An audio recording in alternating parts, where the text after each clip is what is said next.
The Deathwatch stands as a testament to humanity's enduring vigilance against the alien threat. While many imperial institutions emerged from the tumultuous aftermath of the Horus Heresy, the Deathwatch's origins trace back to a later period, specifically the early 32nd millennium.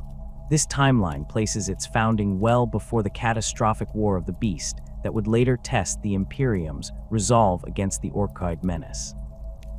A common misconception, perpetuated in some less reliable historical accounts, incorrectly attributes the Deathwatch's creation to Inquisitor Kryptman. This is demonstrably false. While Kryptman is indeed a formidable figure within the Ordo Xenos whose name would become synonymous with the Tyranid threat, he operated millennia after the Deathwatch's establishment, during the late 41st millennium. The genesis of the Deathwatch is inextricably linked to the formalization of the Inquisition's structure following the turbulent years after the Emperor's internment upon the Golden Throne. As the Inquisition solidified its internal organization, three primary Ordos emerged to counter specific categories of threats: the Ordo Malleus to combat demonic incursions, the Ordo Hereticus to purge internal corruption, and the Ordo Xenos to monitor and eliminate alien influences. Each Ordo recognized the need for dedicated military assets that could execute operations beyond the capabilities of conventional Imperial forces. The relationship between the Adeptus Astartes and the nascent Inquisition was initially fraught with tension. Space Marine chapters, particularly the first founding successors, guarded their autonomy jealously in the post-heresy Imperium. They remembered well the lessons of the heresy, that divided loyalties could lead to catastrophe. Yet the growing Xenos threats throughout the galaxy demanded a specialized response that could match the adaptability and lethality of alien species that conventional Imperial forces struggled to counter. The foundation of the Deathwatch emerged from a series of binding oaths negotiated between prominent inquisitors of the Ordo Xenos and the chapter masters of several Space Marine chapters. These negotiations were delicate, balancing the Inquisition's need for dedicated Astartes support against the chapter's concerns about surrendering their warriors to external command. The compromise that emerged would define the Deathwatch's unique character for millennia to come. The structure established designated the Deathwatch as the chamber militant of the Ordo Xenos, a military arm that would operate with significant autonomy while ultimately serving the Ordo's strategic objectives. Unlike the Grey Knights, who were created specifically to serve as the chamber militant of the Ordo Malleus, the Deathwatch would draw its strength from existing Space Marine chapters, creating a force with diverse tactical doctrines and genetic lineages. Central to this arrangement was the creation of the Watch Oath, perhaps the most crucial innovation in the Deathwatch's founding. The oath represented a temporary secondment rather than a permanent reassignment, preserving a battle brother's primary loyalty to his parent chapter, while allowing him to serve the Deathwatch for a designated period. Typically spanning several decades, this service period was substantial enough to benefit from an Astartes' experience and training, yet brief enough in the centuries' long lifespan of a Space Marine to be considered a temporary assignment. The Watch Oath itself is a solemn vow, taken in the presence of both Deathwatch officers and Ordo Xenos representatives. The Battle Brother pledges to set aside his chapter's specific doctrines and prejudices, to adopt the Black of the Deathwatch as his primary allegiance for the duration of his service, and to bring his unique skills to bear against the alien enemies of mankind. Only the right pauldron of his power armor remains in his chapter's colors and heraldry, a constant reminder of the Battle Brother's heritage and the home to which he will eventually return. This arrangement proved remarkably effective at addressing the concerns of chapter masters. Their genetic and cultural legacy would continue within the Deathwatch through their seconded Battle Brothers, but would ultimately return, enriched with new experiences and tactical knowledge.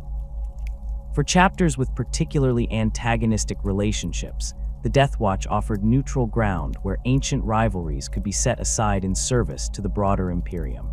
The historical precedents for the Deathwatch's creation can be found scattered throughout the early millennia of the Imperium. During the Great Crusade, the Emperor's forces frequently encountered alien civilizations that required specialized tactics and technologies to overcome. While the Legion's Astartes primarily operated as discrete entities during this period, there were documented instances of cross-Legion cooperation against particularly resilient Xenos threats. One notable example occurred during the Rangdan Xenocides of the early 30th millennium. These devastating campaigns against the Rangdan species and their allies required the deployment of multiple Space Marine legions, including substantial forces from the Dark Angels and reportedly elements from the Space Wolves.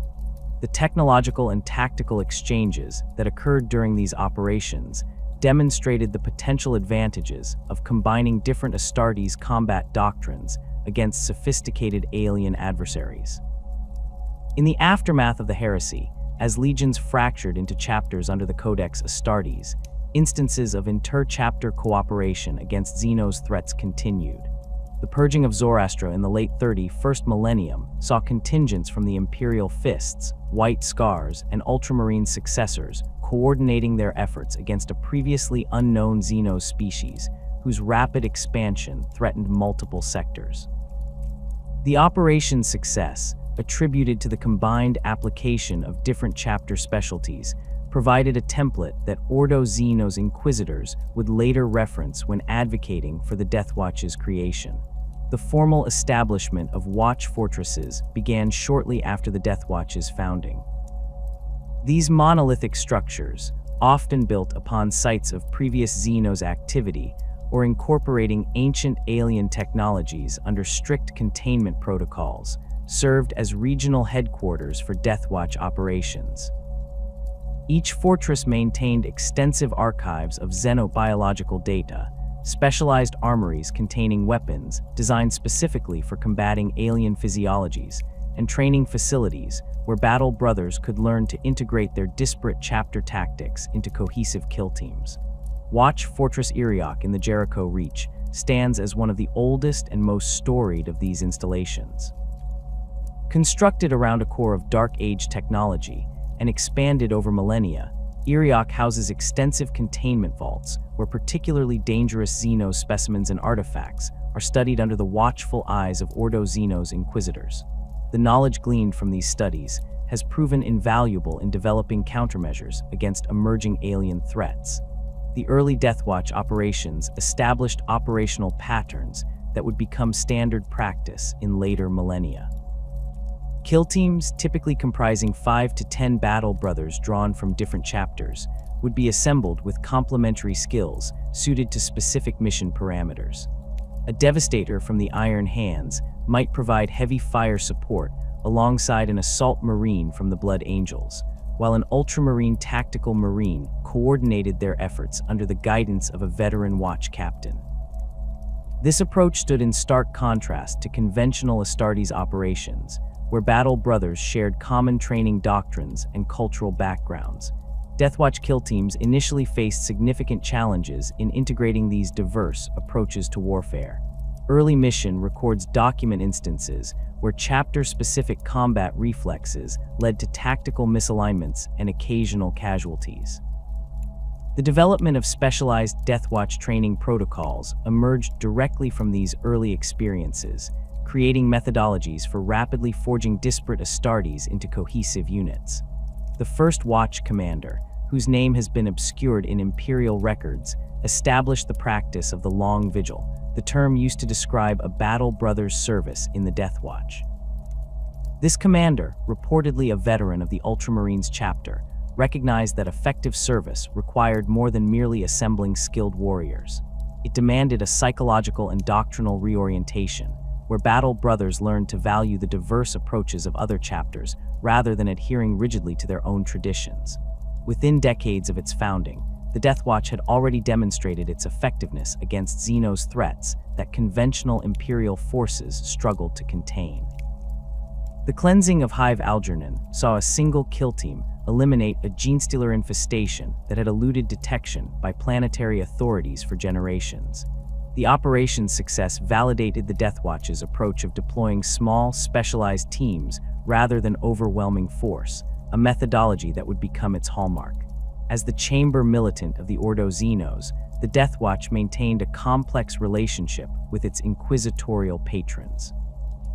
While Inquisitors could request Deathwatch support for specific operations, the Watch commanders retained significant operational autonomy. This arrangement occasionally led to tensions, particularly when inquisitorial priorities conflicted with the tactical assessments of veteran Astartes officers. The protocols governing this relationship evolved over time, establishing clearer lines of authority while preserving the Deathwatch's ability to respond rapidly to emerging threats. The early Deathwatch also established the tradition of the Librarius Xenologes, an archive of alien lore maintained independently from the records of the Ordo Xenos.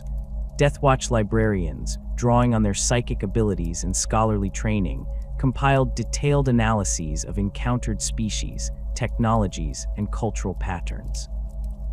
This knowledge base would prove invaluable in later millennia, particularly when confronting resurgent xenos species or identifying patterns in alien behavior that might indicate coordinated threats. The incorporation of apothecaries into the Deathwatch structure reflected both practical necessity and strategic foresight. Beyond their battlefield role in recovering gene seed and treating wounded battle brothers, Deathwatch apothecaries developed specialized knowledge of xenos biology. This expertise enabled the development of more effective toxins, biologic countermeasures, and combat techniques tailored to exploit the physiological weaknesses of specific alien species. The distinctive armor of the Deathwatch represents one of the most recognizable and symbolically laden visual elements in the Imperium's military iconography. When a battle brother takes the Watch Oath, one of his first ceremonial duties involves the repainting of his power armor, a ritual that carries profound significance beyond mere aesthetics. The armor is stripped of its original chapter colors and repainted in the obsidian black that has become synonymous with the Deathwatch, save for a single exception, the right pauldron, which continues to bear the colors and heraldry of the Marine's parent chapter. This silver right arm and pauldron serve multiple practical and symbolic functions within Deathwatch operations.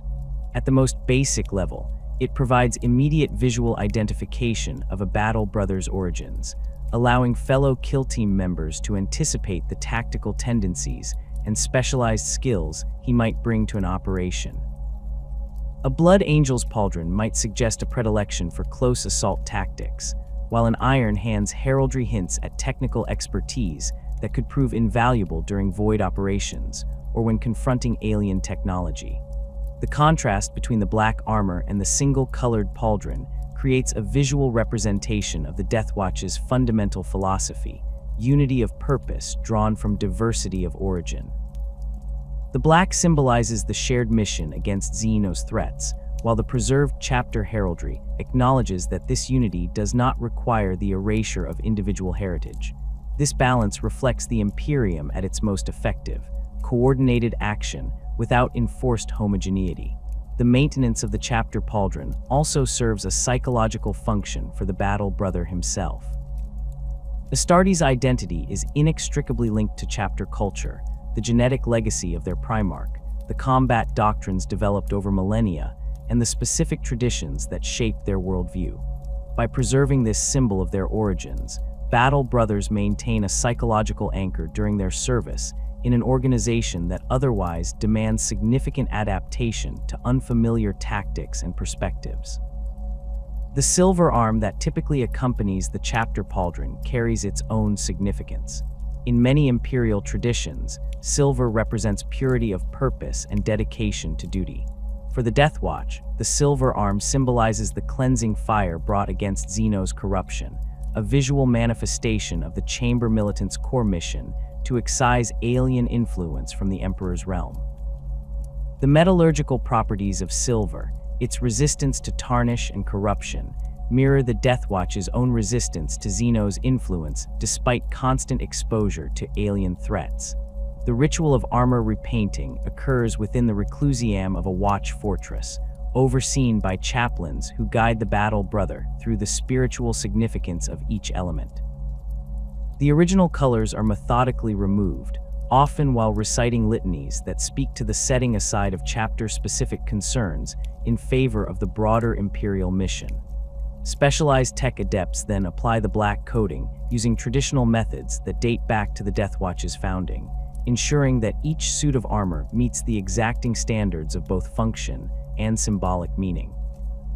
The application of the silver to the right arm follows next, accompanied by prayers that emphasize the Battle Brothers' role as the Emperor's instrument against Xenos threats. Finally, the right pauldron is carefully preserved, cleaned, and in some cases refurbished to ensure that the chapter heraldry remains clearly visible. Some Battle Brothers choose to enhance their chapter iconography during this process, adding campaign markings or personal flourishes that speak to their individual history while maintaining the core elements of their chapter's heraldry. Perhaps the most intriguing exception to this tradition comes in the form of the Black Shields, warriors who enter Deathwatch service having severed all ties to their original chapters. These Battle Brothers paint both pauldrons in the midnight black of the Deathwatch, often adding a simple silver skull or similar Imperial iconography where their chapter badge would normally appear. The origins of this practice trace back to the early days of the Deathwatch, though the specific circumstances of the first Black Shields remain obscured in classified inquisitorial records. The decision to become a Black Shield represents one of the most profound choices an Astartes can make. Space Marines are created and conditioned to identify fundamentally with their chapter. Their primary loyalty, beyond even the Imperium itself, lies with the brotherhood that shaped them. To voluntarily sever this connection constitutes a radical break with the core psychological architecture of an Astartes. For this reason, Black Shields are viewed with a complex mixture of respect and subtle wariness by their Deathwatch brothers. Several circumstances might lead a Battle Brother to take the Black Shield oath. Some come from chapters that have suffered catastrophic losses or extinction events, choosing to preserve their genetic legacy through permanent service rather than attempting to rebuild. Others may have uncovered dishonorable actions within their chapter that they cannot reconcile with their own sense of duty. Still others may have been formally exiled for perceived transgressions that, while disqualifying them from their original brotherhood, do not render them unworthy of serving the Emperor through the Deathwatch. The Inquisition maintains detailed records on each Black Shield, though these files are among the most heavily classified documents in Watch Fortress archives. The verification process for accepting a Black Shield involves extensive psychic screening, often conducted by both librarians and inquisitors, to ensure that the candidate's motivations do not stem from corruption or compromise. Once accepted, a Black Shield's previous identity becomes officially expunged from all but the most secure records, accessible only to the Watch Commander and designated Inquisitors. Black Shields typically serve in the Deathwatch until death, never rotating back to a parent chapter as other Battle Brothers might. This permanent commitment grants them a unique perspective within kill teams, as they develop institutional knowledge and operational continuity that temporary secondments cannot match.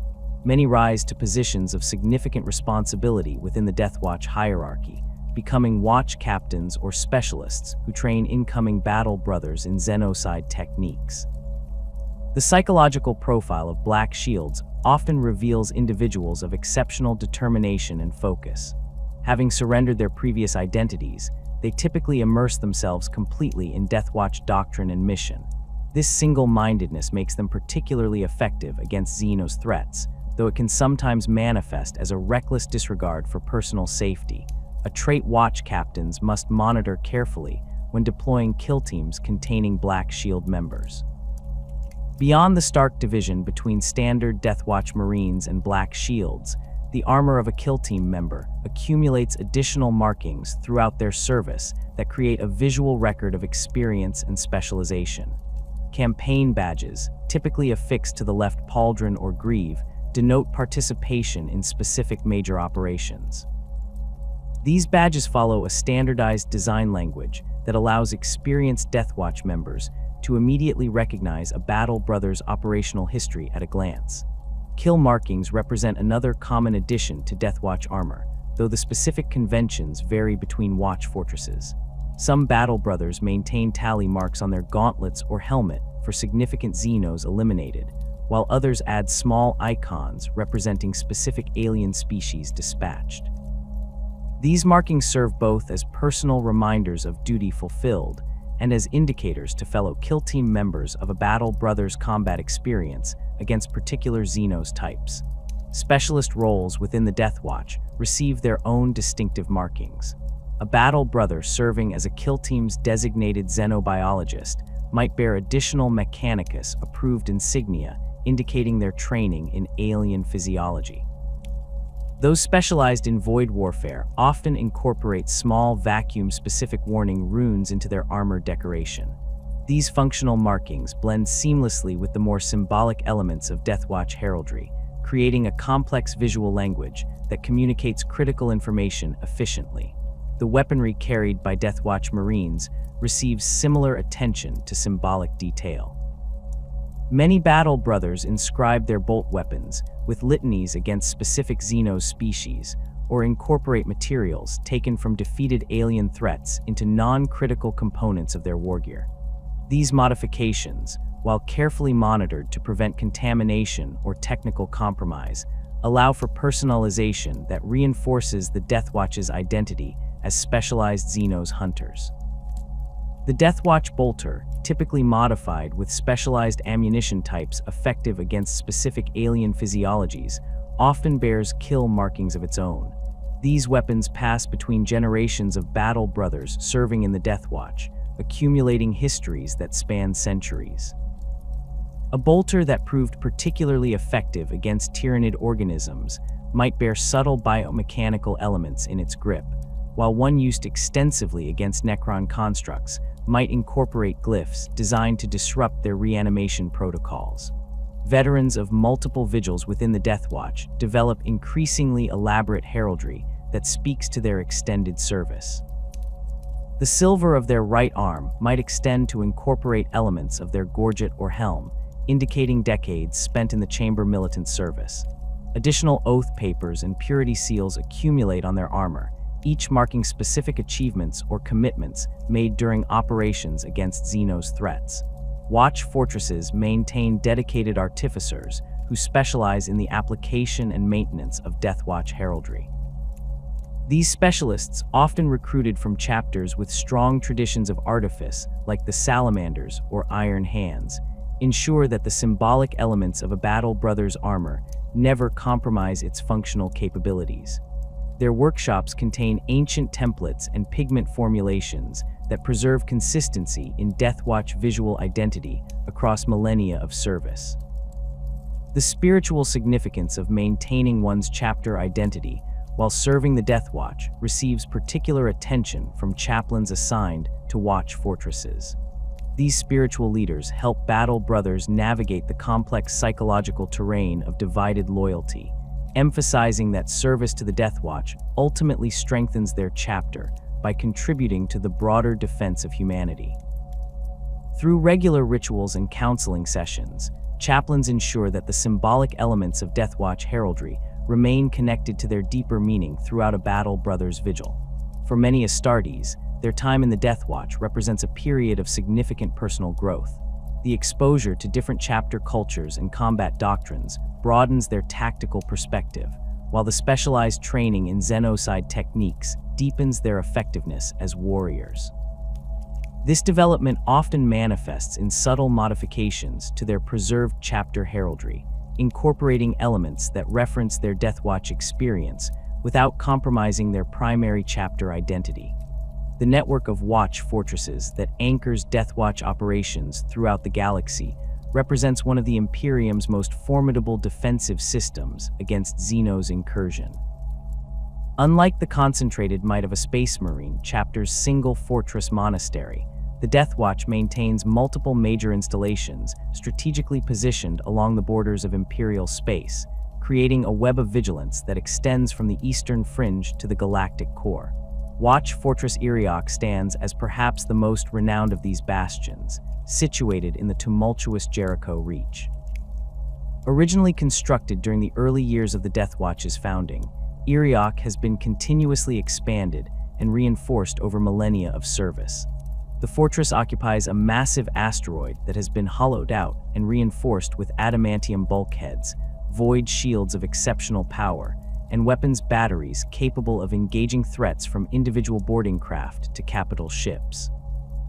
The approach to Iriok reveals its imposing silhouette against the void, a jagged mass of Gothic spires and defensive emplacements that bristle from the asteroid's surface.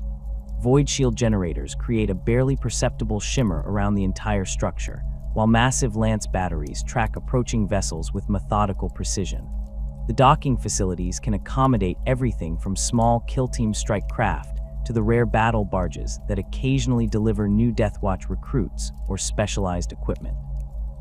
Within Iriok's armored shell, the fortress maintains a complex internal structure organized around its central purpose of monitoring and combating Xenos threats in the Jericho Reach. The command spire houses the Strategic Operations Center, where the Watch commander and his senior officers coordinate deployments throughout the region. Hololithic displays constantly update with intelligence from Watch stations and Imperial outposts, creating a comprehensive tactical picture of Xenos movements and potential incursions. The training facilities of Iriok deserve particular mention for their sophistication. Unlike conventional chapter training grounds, which typically focus on a single combat doctrine, Iriok's practice chambers can simulate environments ranging from the vacuum conditions of space, hulks to the dense jungles where Kroot hunters might lurk. Gravity plates can be adjusted to replicate different planetary conditions, while advanced hololithic projectors create realistic Xenos opponents for kill teams to engage during preparation for specific missions. Watch Fortress Talassa Prime presents a stark contrast to Iriok in both its construction and strategic position. Located near the galactic core, Talassa Prime was established to monitor the ancient threat posed by the Necron dynasties that have shown increasing signs of awakening in that region. The fortress incorporates elements of an Imperial battleship merged with a planetoid, creating a hybrid structure capable of limited strategic movement when necessary, a rare capability among Watch fortresses that reflects the unique challenges posed by Necron technology. Talassa Prime's most distinctive feature is its extensive network of null field generators, specialized technology developed through millennia of studying Necron artifacts. These generators create localized zones where Necron phase technology functions unpredictably, providing a critical defensive advantage against an enemy whose ability to teleport through conventional defenses makes them particularly dangerous. The fortress's outer hull incorporates specialized materials that resist the molecular disassembly effects of Necron weaponry, though these protections require constant maintenance by the fortress's dedicated Tech Marine contingent. The internal organization of Talassa Prime reflects its specialized mission focus. The fortress maintains one of the largest collections of contained Necron artifacts in Imperial space, each housed in stasis fields and null energy containers designed to prevent their self-repair mechanisms from activating. Ordo Xenos Inquisitors with specialized knowledge of Necron technology maintain permanent research facilities within the fortress, working alongside Deathwatch tech marines and librarians to develop countermeasures against these ancient adversaries. Watch Fortress Surgigate occupies a critical position along the Damocles Gulf, serving as the primary Deathwatch stronghold monitoring Tau expansion. Younger than many other Watch fortresses, Surgigate was substantially expanded in the wake of the Damocles Crusade, as the Imperium recognized the sophisticated threat posed by the Tau Empire. The fortress features extensive communication arrays and auger systems specifically calibrated to detect the energy signatures of Tau propulsion technology, allowing early warning of fleet movements beyond the nominal range of Imperial sensors. The architecture of Surgigate incorporates lessons learned from early Imperial encounters with Tau firepower. Multiple overlapping void shield systems protect against the concentrated pulse weapon salvos favored by Tau hunter cadres, while the fortress's weapon emplacements are designed with exceptional range to counter the Tau preference for engaging at distance. Within the fortress, specialized training facilities recreate Tau battle tactics, allowing kill teams to practice countering the coordinated fire patterns and battlesuit deployment strategies that make the Tau such dangerous opponents despite their physical limitations. Beyond these major installations, the Deathwatch maintains hundreds of smaller watch stations throughout Imperial space. These outposts serve as forward observation points, temporary bases for kill team operations, and listening posts that monitor Xenos activity in regions where a full fortress would be impractical or unnecessary. A typical watch station might be garrisoned by only a handful of battle brothers, often supported by chapter serfs and servitors who maintain the facility systems while the Astartes conduct patrols or respond to emerging threats. Watch Station Midil exemplifies the tactical flexibility these smaller installations provide.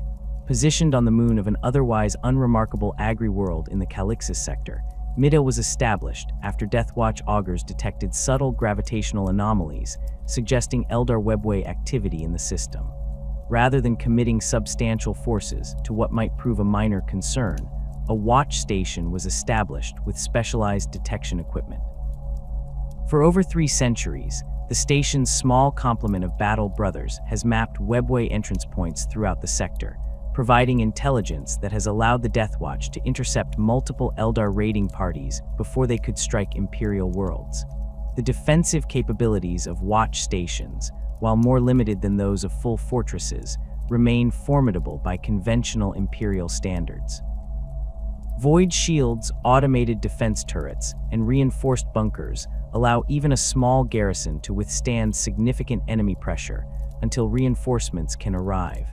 Many stations incorporate stealth technologies that mask their presence from casual observation, allowing them to monitor Xenos activity without revealing their position.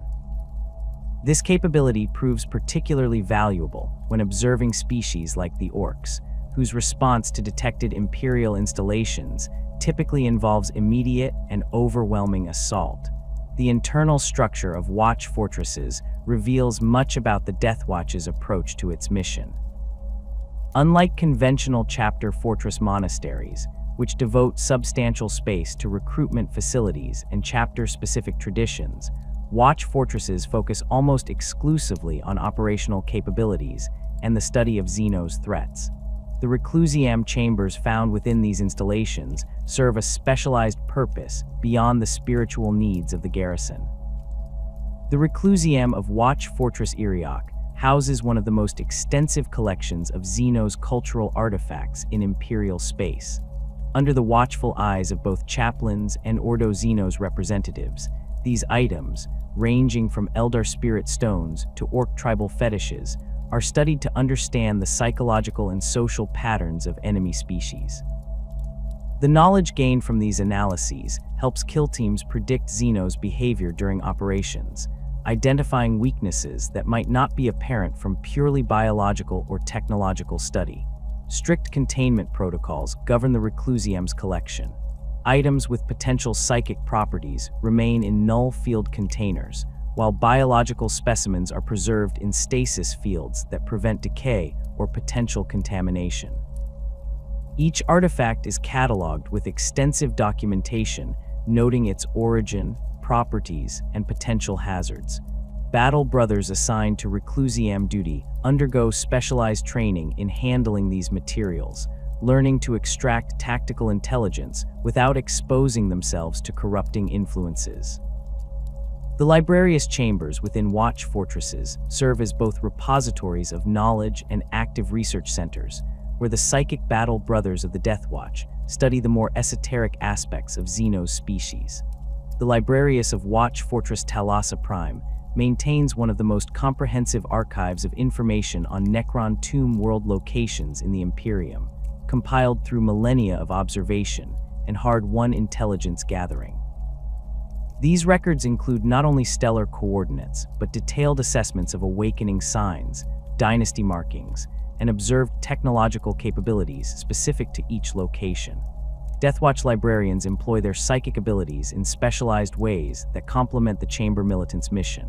Beyond the battlefield applications common to all librarians, those serving the Deathwatch develop techniques specifically tailored to counter Xenos' psychic phenomena.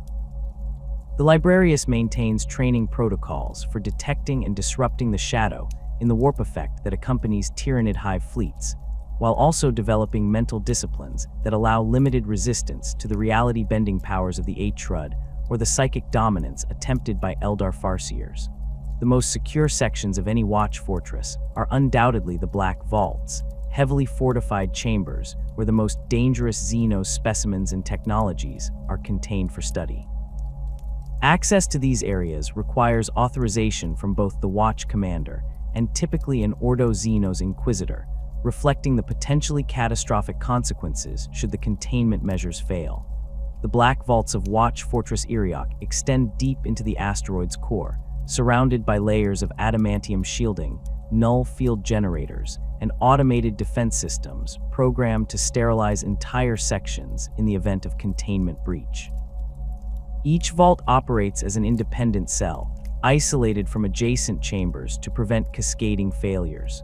The most dangerous specimens, including living Tyranid organisms, active Necron technology, and artifacts showing signs of potential warp influence, occupy dedicated chambers with customized containment protocols designed for their specific properties. The technological sophistication of these containment systems represents some of the most advanced Imperial engineering outside the Adeptus Mechanicus most sacred forges. Stasis fields capable of essentially removing dangerous specimens from the flow of time allow for the preservation of volatile biological samples that would otherwise degrade. Quantum-locked containment cells prevent Necron nanotechnology from executing self-repair protocols, while specialized Geller field variants contain artifacts that exhibit unpredictable warp properties even outside the Imperium. Research conducted within the Black Vaults follows rigorous protocols developed jointly by the Deathwatch and Ordo Xenos over millennia of experience with containment failures. No single individual ever works alone with contained specimens, and all research sessions are monitored by multiple security systems. Battle Brothers and inquisitorial representatives assigned to Black Vault research undergo regular psychological evaluation and psychic screening to detect any subtle influence the specimens might exert on their handlers. The knowledge gained from these carefully controlled studies directly informs Deathwatch field operations. When a kill team encounters a previously unknown Xenos bioform or technological system, the extensive archives maintained within the Black Vaults often provide crucial intelligence on similar threats encountered in other sectors. This institutional memory gives the Deathwatch a significant advantage when confronting alien threats that might completely baffle conventional Imperial forces. Watch Fortress armories maintain specialized equipment developed through this research process. Weapons calibrated to exploit specific weaknesses in Tyranid exoskeletons, ammunition types designed to disrupt the living metal of Necron constructs, and targeting systems capable of tracking the phase-shifting movement of Aetrud all emerge from the careful study of contained specimens. These specialized tools complement the already formidable standard equipment issued to Deathwatch kill teams, creating a force specifically optimized for xenocide operations. The coordination between watch fortresses occurs through a sophisticated network of astropathic relays and coded Vox transmissions. Time-sensitive intelligence about emerging xenos threats passes between installations through dedicated channels, allowing the Deathwatch to identify patterns that might indicate coordinated alien activity across multiple sectors. This strategic overview, combined with the tactical flexibility of individual kill teams, enables the Chamber militant to respond to threats with precision rather than overwhelming force, a necessity given the relatively small number of Battle Brothers serving at any given time. At the apex of the Deathwatch command hierarchy stands the Watch Master, a veteran Astartes of exceptional tactical acumen and strategic vision who oversees the operations of an entire watch fortress. Unlike chapter masters who lead their organizations through centuries of continuous service, the Watchmaster occupies a position that balances the autonomy of the Deathwatch against its obligations to the Ordo Xenos. Each Watchmaster answers directly to designated representatives of the Inquisition, typically senior Ordo Xenos Inquisitors with extensive experience in xenocidal operations. The selection of a Watchmaster involves a complex process that considers both martial prowess, and diplomatic capability. Candidates typically emerge from the ranks of battle brothers who have served multiple vigils within the Deathwatch, demonstrating not only exceptional combat skills, but also the rare ability to synthesize the diverse tactical approaches of different chapters into coherent operational doctrines. This selection process often involves input from both senior Deathwatch officers and Ordo Xenos representatives, reflecting the dual nature of the Chamber Militant's command structure. Watch Master Mordigale of Watch Fortress Iriok exemplifies the qualities required for this demanding role. A veteran of over 4 centuries of service to the Deathwatch, Mordigale has overseen operations throughout the Jericho Reach during periods of intense Xenos activity. His background in the Imperial Fists chapter provided a foundation of defensive expertise that he expanded through collaboration with battle brothers from dozens of other lineages. This breadth of tactical knowledge allows him to deploy kill teams with precise understanding of their capabilities against specific Xenos threats. The daily responsibilities of a Watchmaster encompass both immediate operational concerns and long-term strategic planning. Each morning typically begins with intelligence briefings compiled by Fortress librarians and Ordo Xenos analysts, detailing Xenos activity throughout the Watch Fortress's area of responsibility. The Watchmaster prioritizes these threats based on multiple factors: immediate danger to Imperial worlds, potential for Xenos expansion if left unchecked, and available Deathwatch resources for response operations. Beyond tactical deployment decisions, the Watchmaster maintains regular communication with Ordo Xenos Inquisitors operating throughout their region. These exchanges involve both receiving intelligence gathered through inquisitorial networks and coordinating joint operations where Deathwatch capabilities would complement inquisitorial investigations. The relationship between Watchmasters and Inquisitors varies significantly between individuals. Some partnerships function as true collaborations between equals, while others maintain more formal separation between inquisitorial authority and Deathwatch operational autonomy. The command chambers of a Watchmaster reflect the gravity of their responsibilities. Typically located in the most secure sections of a Watch Fortress, these spaces combine tactical planning facilities with communication equipment that maintains contact with deployed kill teams throughout the sector. Hololithic projection systems display 3-dimensional maps of regional space, highlighting known Xenos activity and the deployment positions of Deathwatch assets. Some ancient Watch Fortresses maintain rare archaeotech systems capable of real-time strategic coordination across vast interstellar distances, though such capabilities remain unreliable given the vagaries of warp travel and astropathic communication. Watch captains form the next tier of the Deathwatch command structure, serving as the operational leaders who translate the Watch Master's strategic directives into tactical execution. Each Watch captain typically oversees operations within a specific subsector or against a particular Xenos species, developing specialized expertise that complements the broader vision of the Watch Master. These veteran Space Marines command multiple kill teams, coordinating their deployments to address complex threats that might require simultaneous operations across multiple systems. The selection of Watch captains follows patterns similar to that of the Watch Master, though with greater emphasis on direct combat leadership. Most have served at least one full vigil as regular battle brothers before being considered for captaincy, demonstrating both tactical flexibility and the interpersonal skills needed to lead teams composed of Astartes from diverse chapter backgrounds. Some Watch captains rise from the ranks of Black Shields, their permanent commitment to the Deathwatch providing valuable continuity in leadership positions.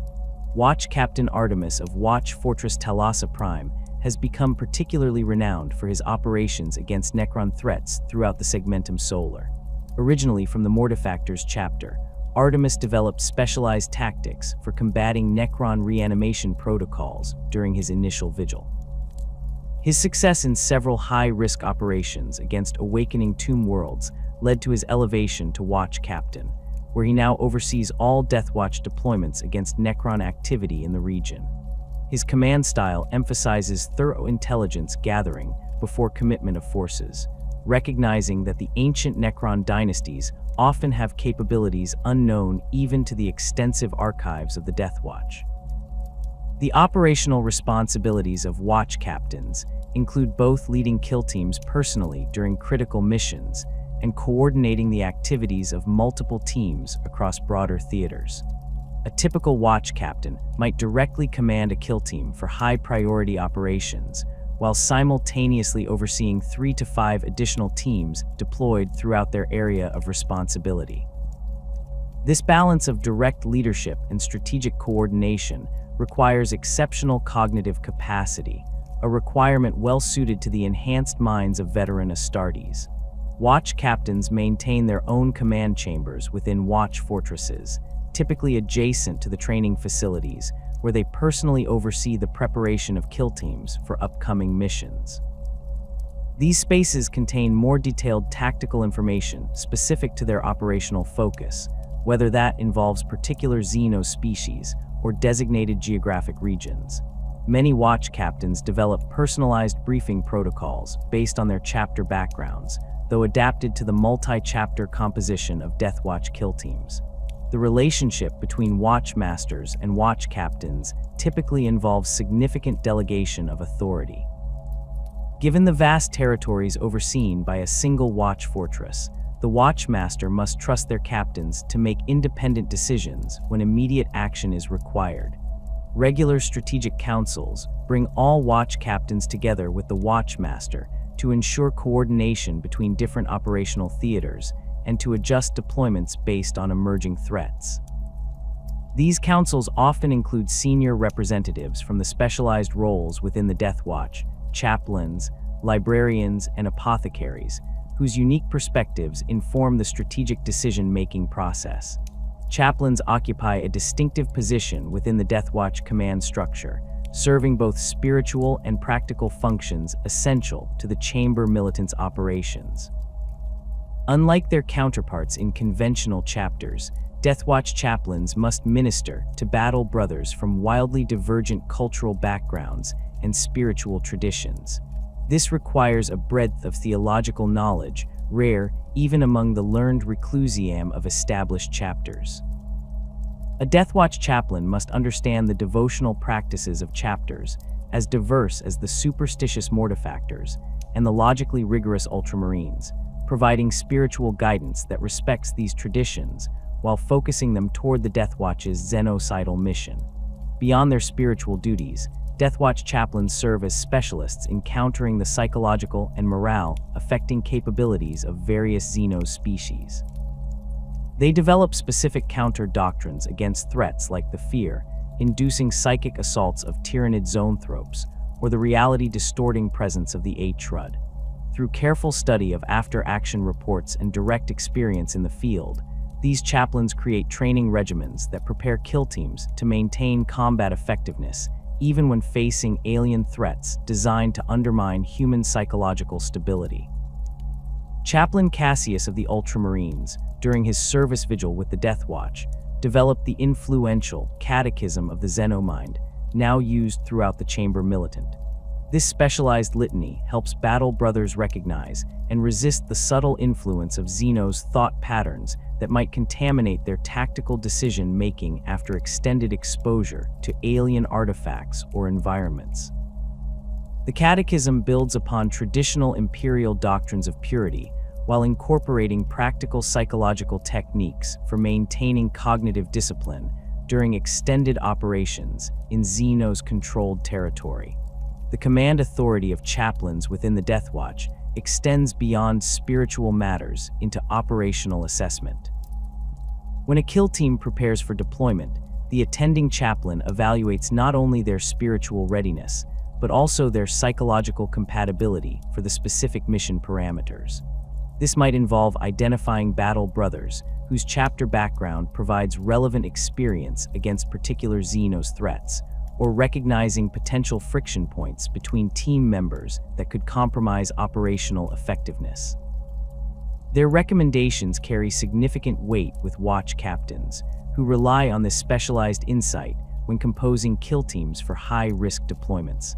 Librarians form another crucial specialized element within the Deathwatch command structure, serving as both psychic combatants and repositories of xenobiological knowledge.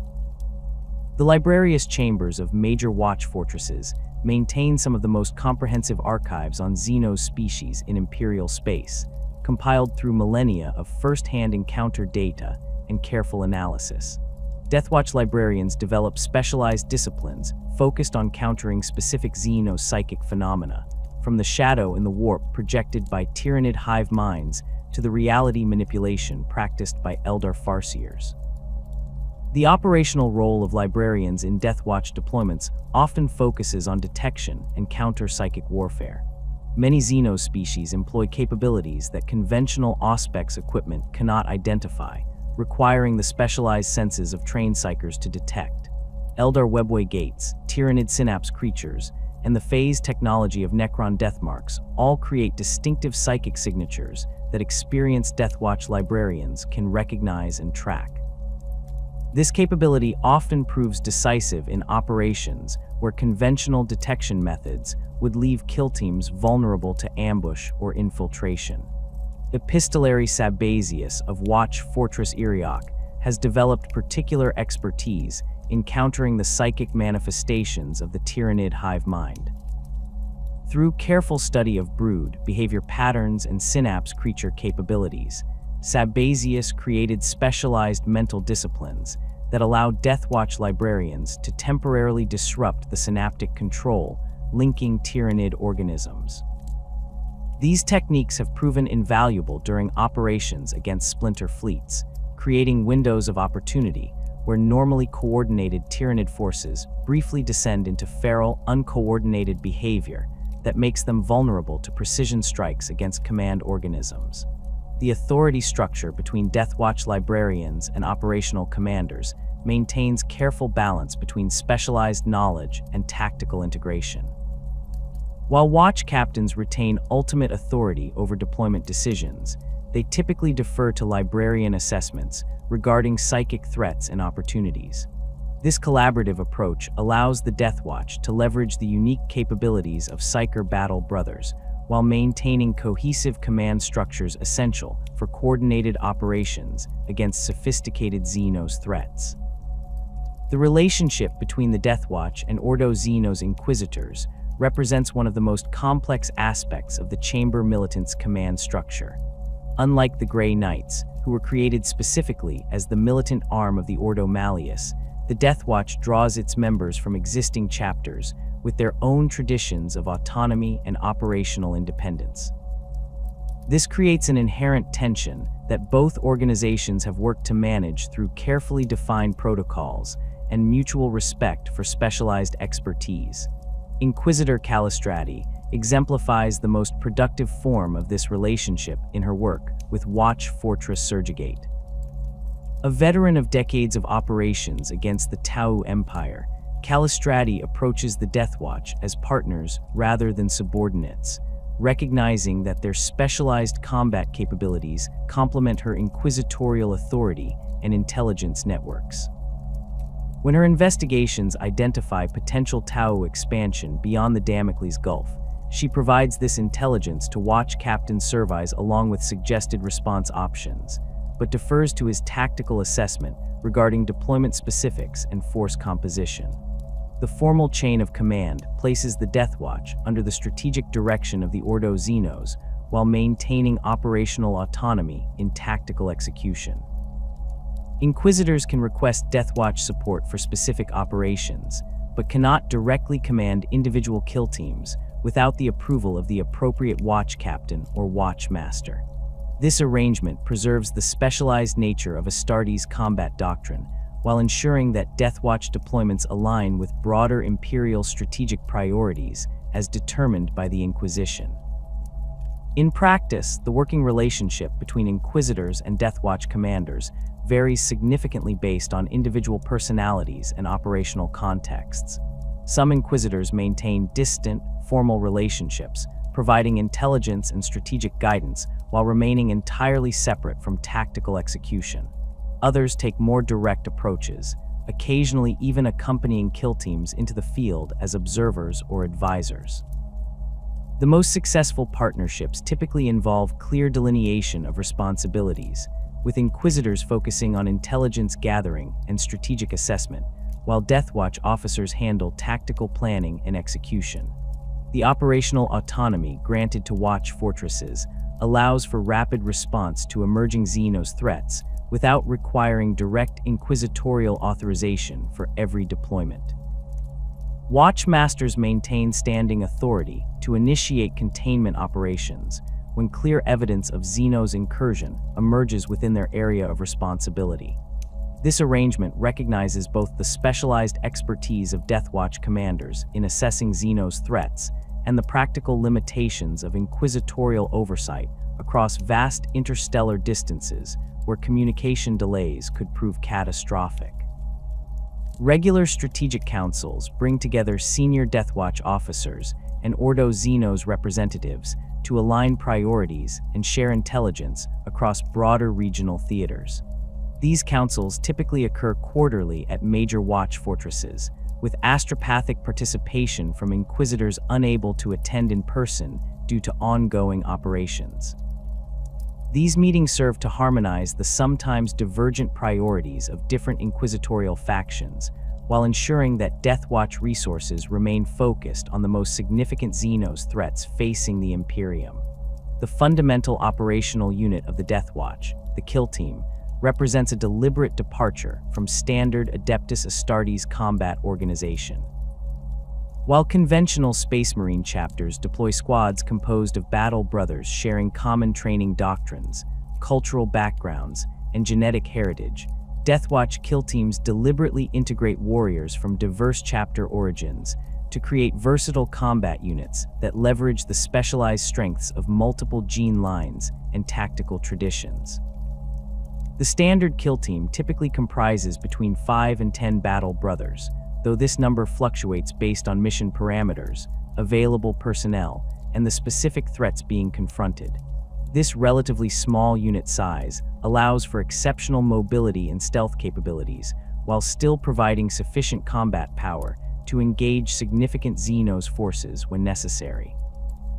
The composition process begins with the Watch Captain's assessment of mission requirements, followed by careful selection of battle brothers whose chapter specialties complement each other while addressing the specific challenges expected during deployment.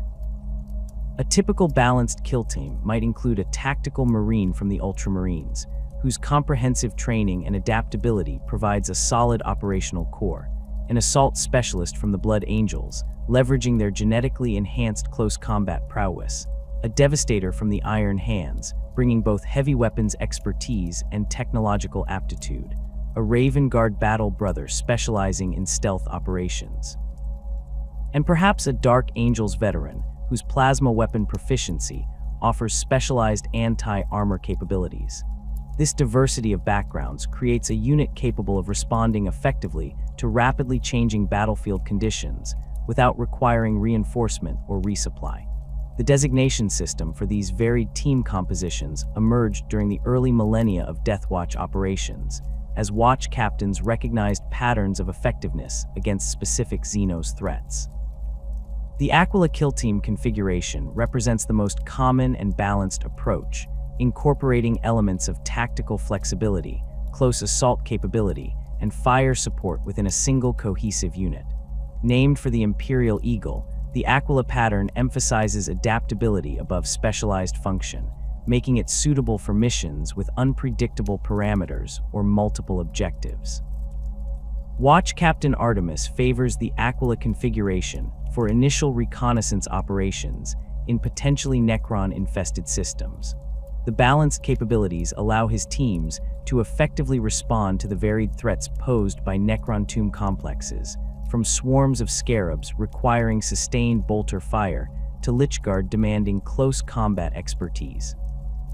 The configuration typically includes at least one battle brother with technical expertise who can analyze encountered Necron technology, providing valuable intelligence for subsequent operations. The Dominatus kill team configuration serves a more specialized function, focusing on command and control capabilities for complex operations that might involve multiple Deathwatch units operating in concert. These teams typically include battle brothers with extensive strategic experience, often veterans of chapter command structures or previous Deathwatch deployments. Librarians frequently serve in Dominat as teams, their psychic abilities providing both enhanced communication capabilities and specialized detection functions critical for coordinating dispersed forces against elusive Xenos threats.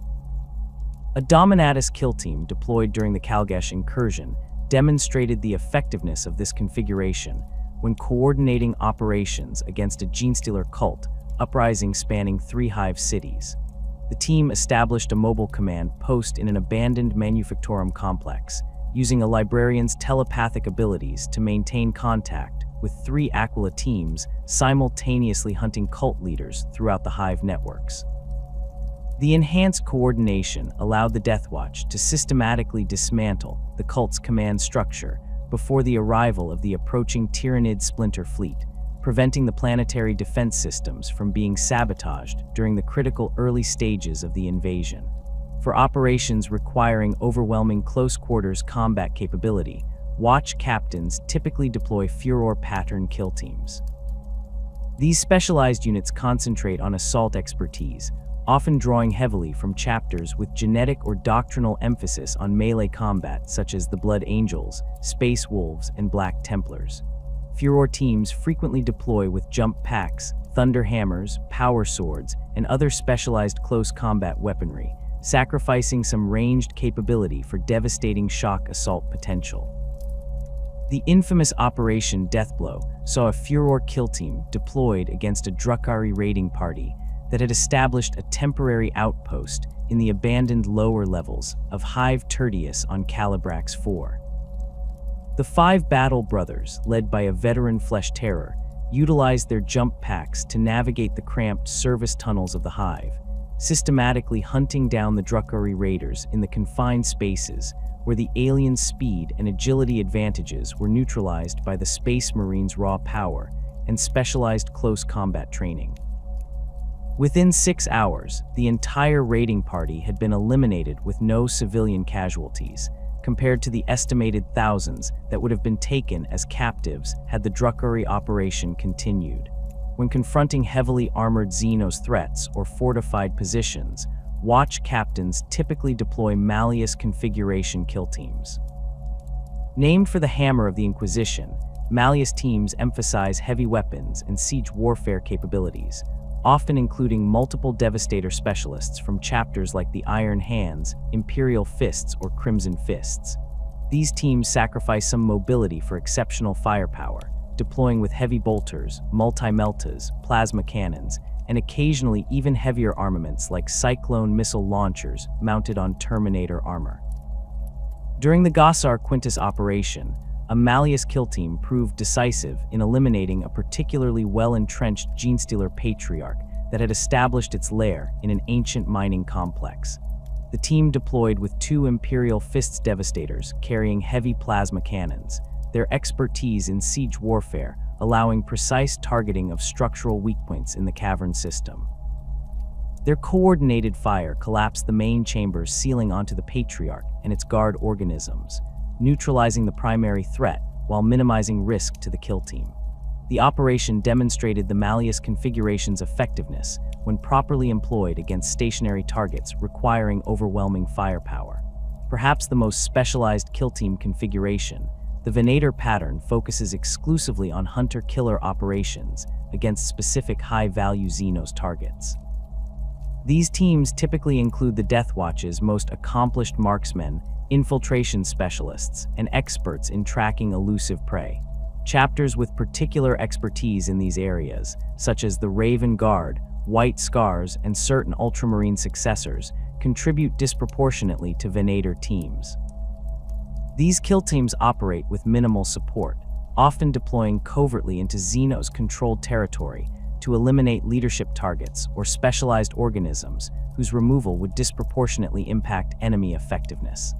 The Venator team that tracked and eliminated the Broodlord-designated Shadowfang operated independently in the equatorial jungles of Duralex Prime for 73 days, methodically hunting their target through dense vegetation and hostile terrain. The team consisted of 2 Raven Guard specialists in infiltration, a White Scars veteran with exceptional tracking skills, a Mantis warrior with specialized jungle warfare experience, and a Storm Warden heavy weapons expert whose custom-modified Stalker pattern bolter provided crucial long-range elimination capability. Their successful termination of Shadowfang prevented the coordination of Genestealer cult activities across 3 continental masses, effectively stalling the cult's expansion for nearly a decade. Beyond these standard configurations, the Deathwatch maintains several specialized team compositions for particular mission profiles. Purgatus kill teams specialize in cleansing space hulks and similar void environments, typically including Terminator armored veterans with experience in zero-gravity operations. Exodus teams focus on extraction and recovery operations, often deploying to retrieve valuable intelligence, technology, or personnel from Xenos-controlled territories. The rare Omega configuration, deployed only under direct inquisitorial authority, specializes in implementing exterminatus protocols when Xenos corruption reaches levels beyond conventional containment capabilities. The integration of specialist Astartes into kill teams adds further layers of tactical flexibility to Deathwatch operations.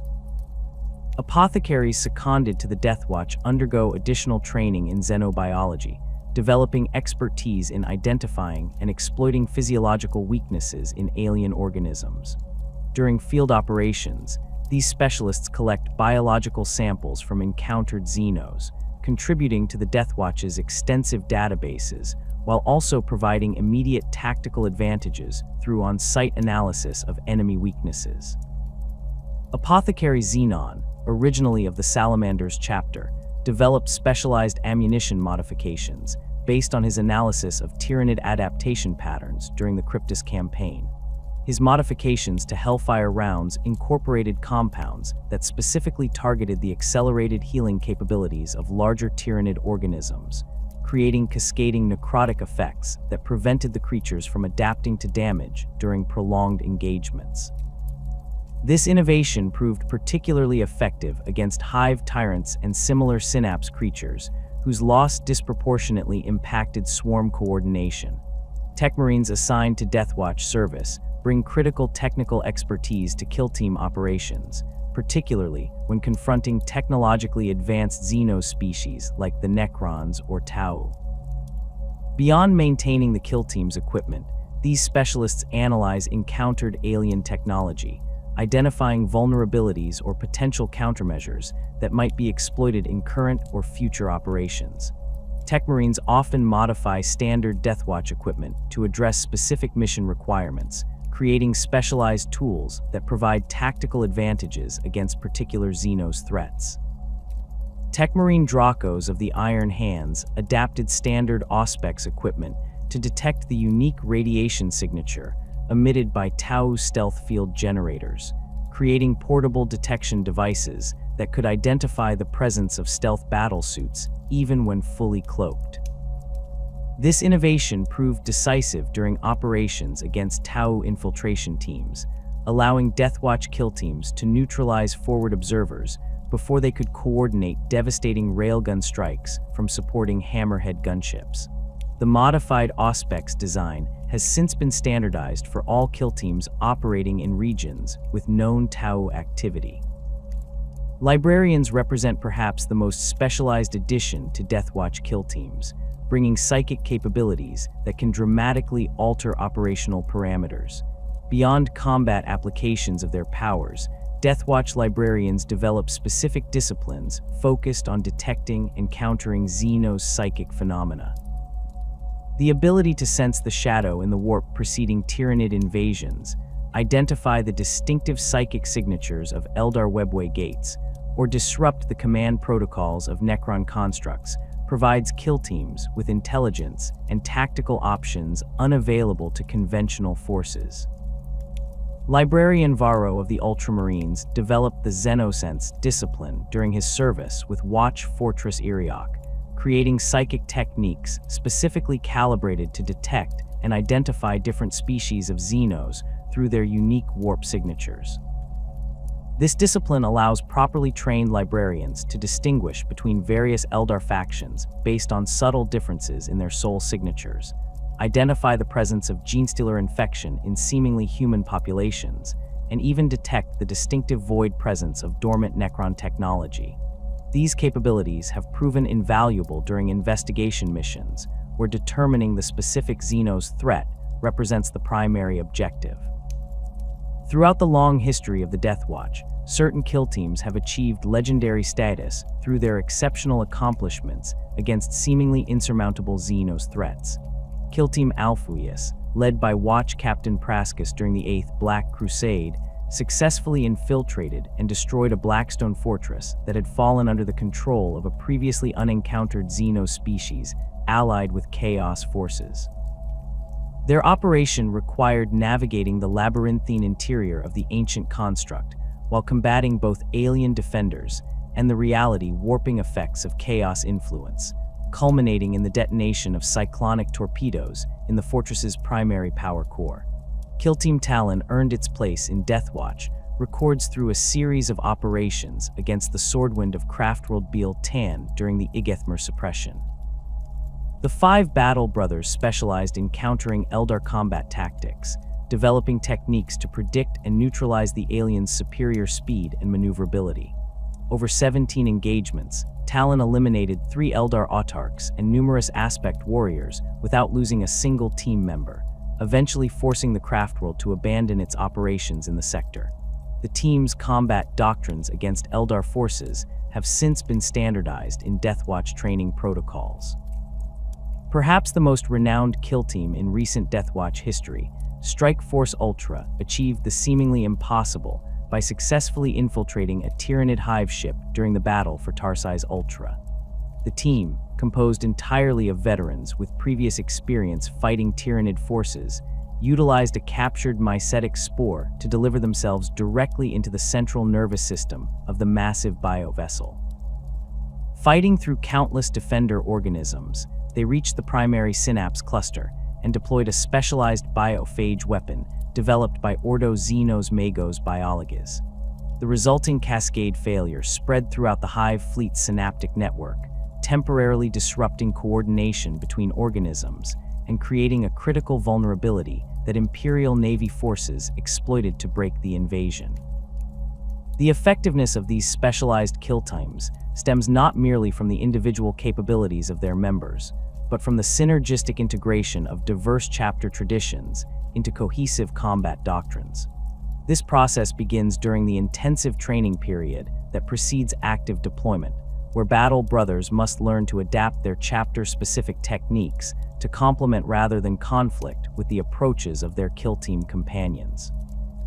This integration represents one of the most challenging aspects of Deathwatch service, requiring veteran Astartes to modify combat reflexes and tactical approaches ingrained through decades or even centuries of chapter service.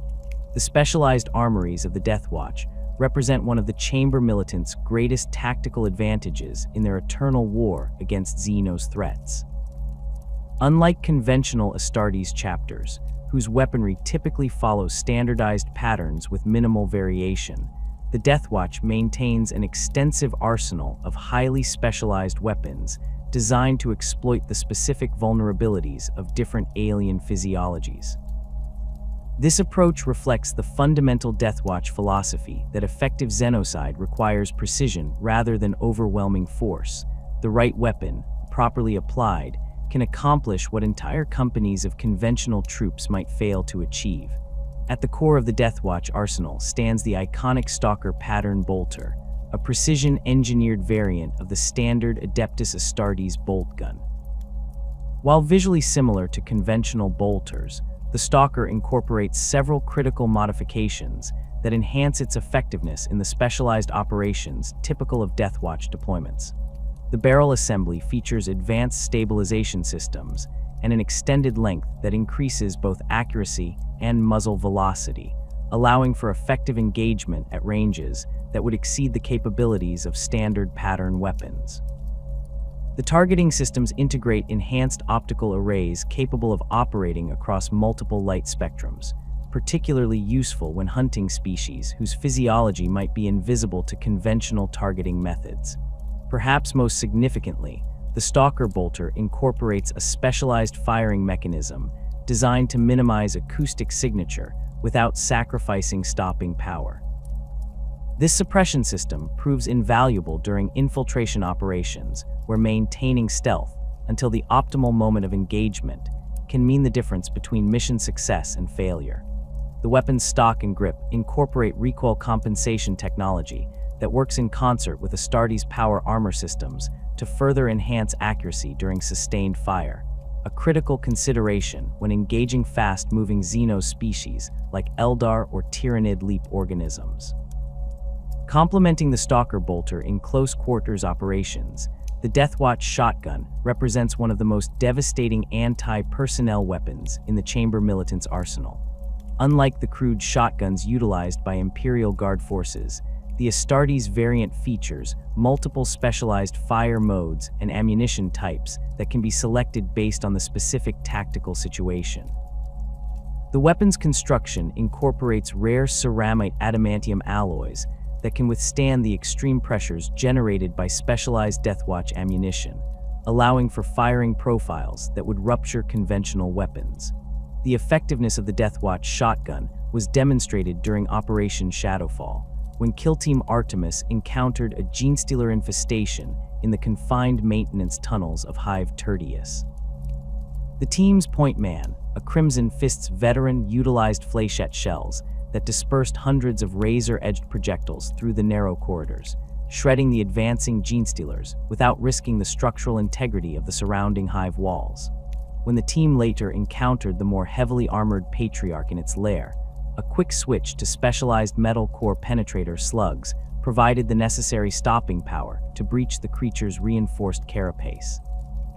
Beyond these specialized variants of conventional weapons, the Deathwatch maintains several unique armaments developed specifically for the Chamber Militant's mission.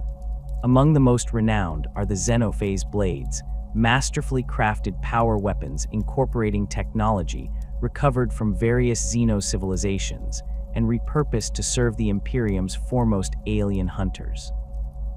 Unlike standard power weapons that generate disruptive energy fields around a physical blade, Xenophase weapons incorporate phase technology that allows the blade to temporarily shift slightly out of conventional reality during strikes, bypassing armor and energy shields that might otherwise resist damage.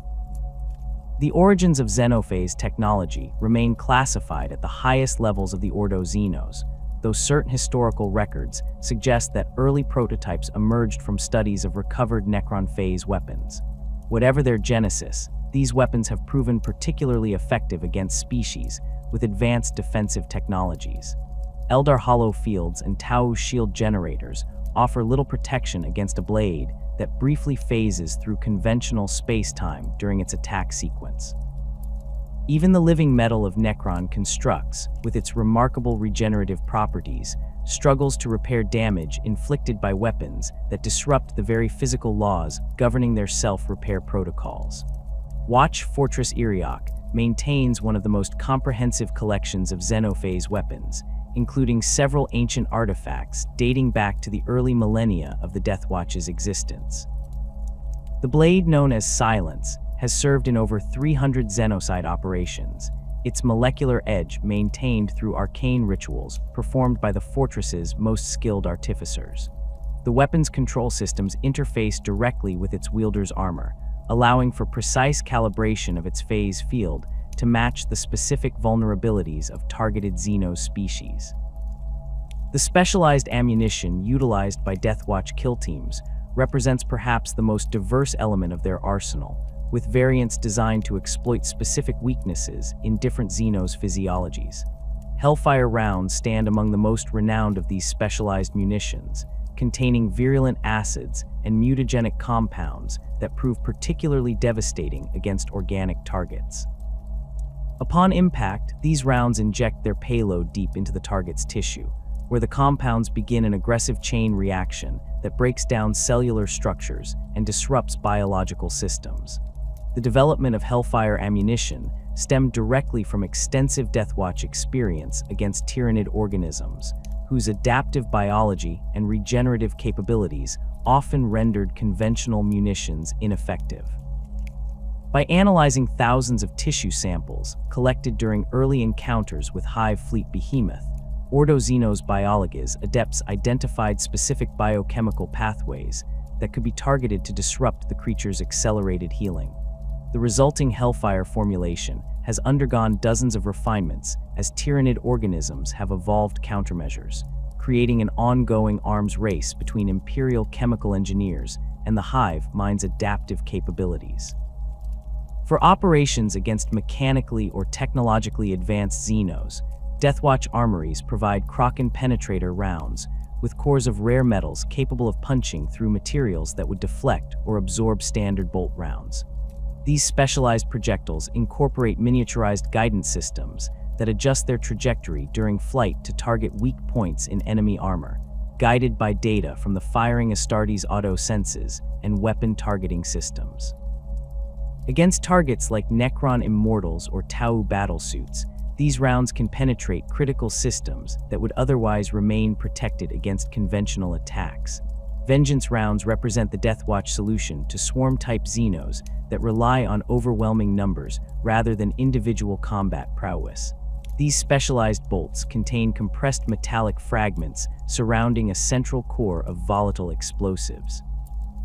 Upon detonation, the round disperses thousands of razor-sharp fragments in a controlled pattern, creating a lethal cone of shrapnel capable of eliminating multiple lightly armored targets with a single shot. Against dense concentrations of Ork Gretchen or Tyranid Gaunts, these rounds allow a single Deathwatch operator to effectively control large areas of the battlefield, channeling enemy movements into predetermined kill zones. For the most heavily armored Xenos threats, Deathwatch kill teams deploy with limited quantities of the rare and highly regulated Dragonfire rounds. These specialized bolts contain sophisticated thermal cores that burn at temperatures sufficient to melt ceramite, making them particularly effective against targets whose defensive systems are designed to resist conventional kinetic impacts. The extreme heat generated by these rounds proves especially devastating against species with biological armor, such as Tyranid warriors or certain Ork subspecies, whose natural protection offers little resistance against thermal penetration. Beyond conventional ballistic weapons, the Deathwatch maintains an extensive arsenal of specialized equipment designed for the unique challenges of operating in Xenos environments or against specific alien technologies. Among the most valuable of these specialized tools are the Clavis devices, compact technological artifacts capable of interfacing with and often overriding alien control systems. Based on rare archaeotech dating back to the Dark Age of technology, these devices incorporate adaptive machine spirits that can analyze and respond to encountered Xenos systems with minimal user input. The effectiveness of Clavis technology was demonstrated during the Deathwatch operation against the Necron tomb complex on Thanatos III. The kill team deployed with a Mark IV Clavis specifically calibrated for Necron command protocols, allowing them to temporarily seize control of the tomb's internal teleportation network. This capability proved decisive, enabling the team to bypass the majority of the complex's defenses and deliver a specialized vortex charge directly to the central stasis chamber, destroying the awakening overlord before it could fully activate the tomb's defensive systems. For extraction operations or missions requiring rapid deployment between multiple objectives, Deathwatch kill teams utilize specialized teleport homers that offer significantly enhanced reliability compared to standard Imperial teleportation technology. These devices incorporate components recovered from various Xenos species, known for their advanced translocation capabilities, creating hybrid systems that can establish stable teleportation locks even through interference that would render conventional Imperial teleporters useless. Each teleport homer contains a miniaturized Geller field generator that creates a bubble of stabilized reality, providing a fixed reference point for teleportation targeting systems. This technology proves particularly valuable when operating in environments where warp disturbances or xenos technologies might disrupt conventional teleportation attempts. During the Capic incursion, Kill Team Talon utilized a network of these homers to execute a series of precise strikes against Eldar Shadow Weavers, teleporting between multiple objectives faster than the aliens could respond to their presence. The infiltration capabilities of Deathwatch kill teams are further enhanced by specialized Auspex variants capable of detecting Xenos life forms and technology that would remain invisible to standard Imperial scanning equipment. These devices incorporate sensoria recovered from various alien species, repurposed to serve the Chamber Militant's mission. Tyranid olfactory organs, Eldar psychic crystals, and even components from Necron surveillance systems have been integrated into these hybrid scanning devices, creating detection capabilities that often exceed even the advanced technology available to the alien species themselves. The Deathwatch Auspex designations reflect their specialized functions. Theta pattern devices specialize in detecting energy emissions from advanced technology, while Kappa pattern variants focus on biological signatures that deviate from the human baseline.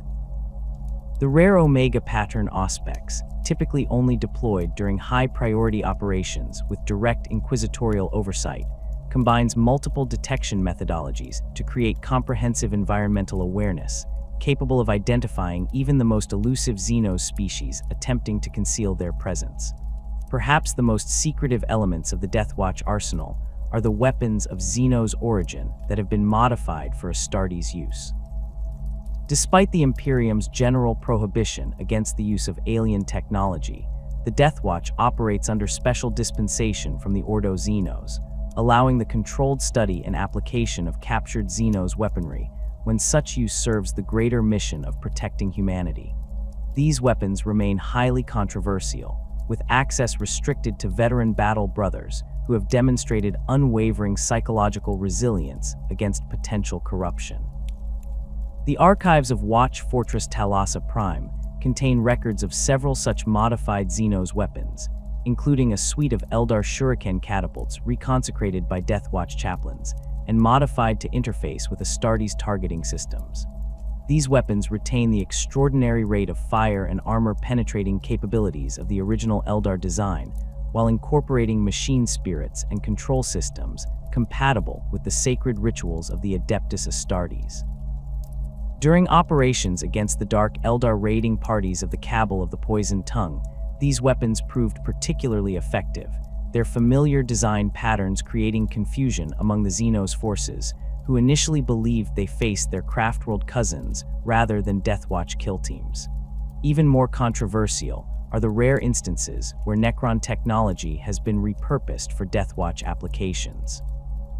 The weapon designated Silence of Stars in the Iriok Armory originated as a Necron Staff of Light, its internal systems extensively modified by a conclave of Deathwatch Tech Marines and Ordo Xenos Tech Adepts.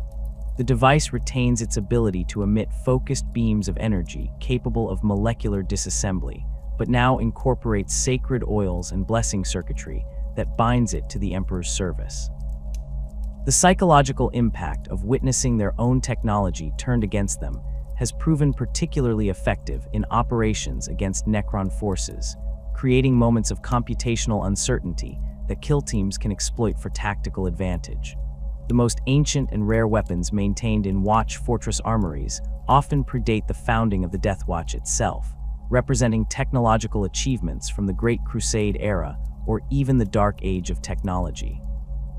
These artifacts receive the most stringent security protocols, deployed only for operations of exceptional importance where their unique capabilities might prove decisive. The plasma incinerator known as Judgment dates back to the Great Crusade, its construction incorporating technological principles since lost to the Adeptus Mechanicus. The weapon generates plasma streams of such purity and intensity that they can reduce even Tyranid biotitans to molecular ash within seconds of sustained exposure. For operations requiring absolute stealth, Deathwatch armories provide specialized equipment that incorporates both Imperial and adapted Xenos technology. Chainlialing cloaks enhanced with elements of Eldar mimic fabric create visual distortion fields that adapt to their surroundings more effectively than standard Imperial stealth technology. Silent pattern power armor incorporates specialized joint mechanisms and sound-dampening materials that reduce the characteristic sounds of Astartes' movement to levels below the auditory threshold of most Xenos species. Combined with specialized combat doctrines emphasizing stealth over direct engagement, these technologies allow kill teams to operate deep within Xenos-controlled territory without detection. The moment a battle brother takes the Watch Oath and dons the black armor of the Deathwatch, he begins a transformation process unlike anything experienced in his parent chapter. While already a superhuman warrior with years or even decades of combat experience, he must now unlearn many of the tactical doctrines and combat reflexes that have become second nature throughout his service. This recalibration of deeply ingrained behaviors represents one of the most challenging aspects of Deathwatch induction, requiring both physical conditioning and profound psychological adjustment. The training facilities within major watch fortresses are specifically designed to facilitate this transition through increasingly complex cross-training protocols. At Watch Fortress Iriok, newly inducted battle brothers begin in the Chambers of Reflection, austere training halls, where they first encounter the combat doctrines of chapters different from their own. An ultramarine accustomed to the methodical, coordinated tactics of Guilliman's descendants might find himself paired with a space wolf whose approach emphasizes aggressive individual combat and primal instinct. Under the watchful eyes of veteran Deathwatch instructors, these warriors must learn to synchronize their disparate approaches into complementary action rather than conflicting methods. The physical architecture of these training chambers incorporates elements designed to challenge the specific combat reflexes of different chapters. For Space Marines from Void Warfare-oriented chapters like the Imperial Fists, training grounds might feature deliberately unstable footing and shifting gravitational fields that force adaptation to unpredictable environments. Battle brothers from assault-focused chapters like the Blood Angels encounter specialized targeting servitors, programmed to exploit the openings created by overly aggressive combat approaches, teaching measured restraint without sacrificing their natural combat affinity. Watch Captain Mordigale, overseeing the training protocols at Iriok, developed the influential opposing doctrines methodology that pairs battle brothers from chapters with historically conflicting tactical approaches. His observation that the greatest operational failures typically stemmed not from individual combat deficiency, but from doctrinal incompatibility, led to training regimens specifically designed to address these friction points. A white scar might be paired with an iron hand, forcing the mobility-focused warrior to incorporate elements of resilient defense, while the methodical iron hand learns to recognize opportunities for rapid repositioning and exploitation of battlefield dynamics. Beyond these general adaptations, the Deathwatch training protocols include specialized instruction in combating specific Xenos threats, knowledge often unevenly distributed among different chapters based on their historical deployment patterns. A battle brother from the Crimson Fists brings generations of experience fighting Orks, but may have minimal exposure to Eldar combat doctrines. Conversely, a White Scar might possess intricate knowledge of Eldar tactics, but limited experience against Tyranid organisms. The Deathwatch training regimen systematically addresses these knowledge gaps, ensuring that every kill team member possesses at least foundational understanding of all major Xenos threats. The simulation chambers used for species-specific training represent some of the most sophisticated technology available to the Adeptus Astartes. At Watch Fortress Thalassa Prime, the Necron Simulation Vault incorporates actual Necron materials recovered from tomb worlds, creating training environments that accurately replicate the unique properties of living metal and phase technology. Battle brothers learn to recognize the subtle energy signatures preceding phase shifts, developing combat reflexes that anticipate the distinctive movement patterns of different Necron unit types. The simulation includes olfactory elements that replicate the distinctive ozone scent accompanying Necron teleportation, training Astartes' senses to provide early warning of incoming threats. For Tyranid combat training, the Deathwatch maintains specialized biodomes containing carefully controlled specimens of non-synapse organisms. These creatures, maintained in stasis between training sessions and subject to rigorous containment protocols, provide realistic combat experience against actual Tyranid physiologies without the risks associated with synapse-capable organisms. Battle Brothers learn to identify the weaknesses in different bioform types, practicing targeting patterns that maximize damage against the creature's specialized anatomies. The biodomes can simulate different environmental conditions, from the vacuum of space hulks to the dense atmosphere of Death World jungles, preparing kill teams for the varied environments where Tyranid encounters typically occur. Training against Eldar threats presents unique challenges given the aliens' speed, psychic capabilities, and technological sophistication. The Deathwatch addresses this through a combination of specially augmented servitors and recovered Eldar equipment operated by mechanical systems. Battle Brothers face training constructs that move with algorithmically generated unpredictability, replicating the fluid combat styles of different aspect warriors. Hololithic projectors create illusory duplicates that mimic the disorienting effects of Eldar holofields, training Astartes to identify subtle cues that distinguish actual targets from projected decoys. For veterans preparing for operations against suspected Eldar activity, additional training incorporates defenses against psychic influence, teaching mental discipline techniques that provide limited resistance against farseer manipulations. The Ork combat simulations focus less on individual combat technique and more on the distinctive swarming tactics and seemingly random but surprisingly effective technology employed by the Greenskins. Battle Brothers train against increasing numbers of combat servitors programmed with the characteristic mob behavior of Ork forces, learning to identify and eliminate knobs and other leadership organisms that provide primitive but effective battlefield coordination. Technical training includes recognition of the telltale signs of unstable Ork weaponry, teaching kill team members to exploit the frequent malfunctions and unpredictable performance of looted or cobbled together greenskin technology. Perhaps the most sophisticated element of Xenos combat training involves instruction in countering the technological advantages of the Tau Empire. The Deathwatch maintains recovered examples of Tau battle suits, drone systems, and pulse weapons, allowing Battle Brothers to familiarize themselves with the capabilities and limitations of these advanced systems. Training scenarios emphasize disrupting the Tau command structure and targeting ethereals or other leadership castes, whose elimination disproportionately impacts Tau combat effectiveness. Technical instruction includes methods for jamming or subverting Tau drone networks, turning the aliens' technological dependence into a vulnerability that kill teams can exploit during operations. Beyond physical combat training, Deathwatch indoctrination includes extensive xenobiological education tailored to each Battle Brothers' assigned operational focus.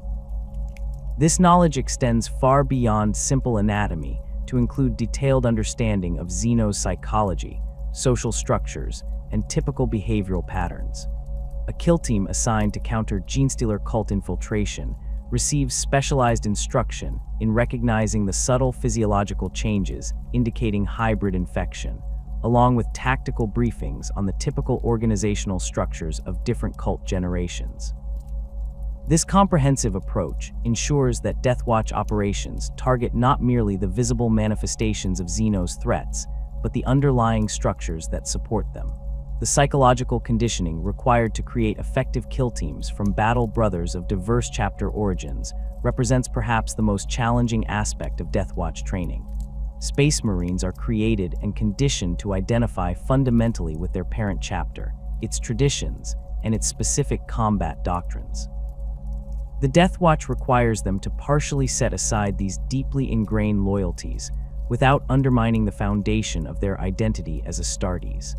This delicate psychological recalibration falls primarily to the chaplains assigned to watch fortresses, whose specialized training in both imperial theology and practical psychology makes them uniquely suited to guide battle brothers through this transition. Chaplain Titus Strom of Watch Fortress Iriok developed many of the psychological conditioning protocols still used throughout the Deathwatch. His background in the Ultramarines provided a foundation in logical organization, while his decades of service ministering to battle brothers from dozens of different chapters gave him unparalleled insight into the friction points that typically emerge in mixed chapter kill teams. Strom's litany of shared purpose became a cornerstone of Deathwatch psychological conditioning, its carefully constructed phrases designed to emphasize the common mission against Xenos threats, while acknowledging the diverse traditions that each battle brother brings to that mission. The conditioning process begins with structured dialogue sessions, where battle brothers from chapters with historical rivalries directly address the sources of tension between their organizations. Rather than ignoring these conflicts, Deathwatch chaplains facilitate frank discussions of the historical events, doctrinal differences, or cultural misunderstandings that created the rivalry. This approach recognizes that unacknowledged tensions typically manifest in subtle but operationally significant ways during high-stress combat situations. By bringing these issues into the open under controlled conditions, the chaplains create opportunity for resolution before deployment. For rivalries stemming from historical conflicts, such as the lingering tensions between successors of the Imperial Fists and Iron Warriors dating back to the Great Crusade, chaplains employ a combination of historical contextualization and focus on shared modern purpose. Battle brothers study the actual historical records rather than chapter-specific interpretations, often discovering that mythologized accounts of ancient conflicts bear little resemblance to the documented events. This historical accuracy, combined with emphasis on the contemporary threats facing the Imperium, helps warriors recognize that ancient rivalries serve no purpose in current operations against Xenos enemies. When conflicts stem from divergent theological interpretations of the Emperor's will, Deathwatch chaplains employ more nuanced approaches that acknowledge the validity of different devotional traditions while emphasizing their common foundation. A Black Templar's fervent belief in the Emperor's divinity might seem irreconcilable with an Iron Hand's more practical veneration of the Omnissiah's aspects, but skilled chaplains help both warriors recognize that their different expressions of faith serve the same ultimate purpose: the protection of humanity against Xenos threats that would destroy mankind regardless of its internal theological debates. For particularly intractable conflicts between chapters with recent or ongoing hostilities, the Deathwatch occasionally employs more direct psychological conditioning techniques. Librarians may work alongside chaplains to create controlled psychic environments where battle brothers experience combat scenarios requiring absolute trust in warriors from rival chapters.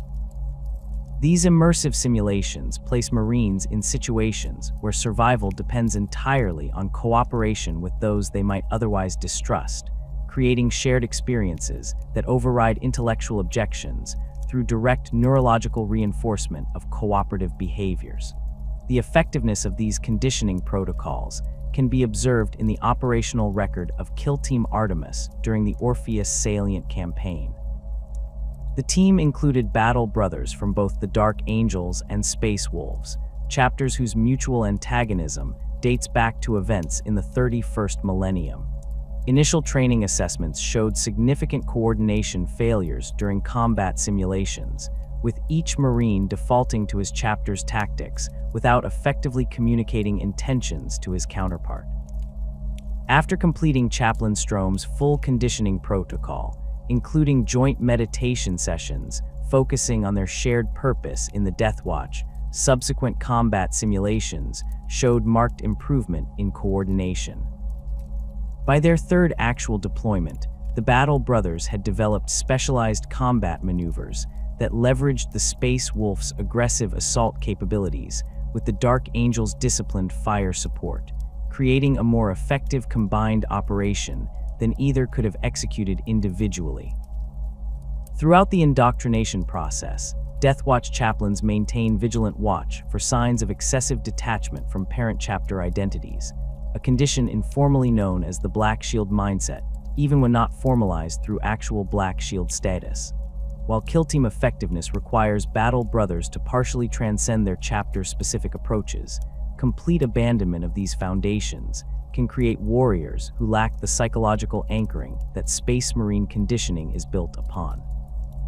Chaplains employ regular one-on-one counseling sessions to ensure that each battle brother maintains healthy connection to his chapter heritage while still adapting to Deathwatch operational requirements.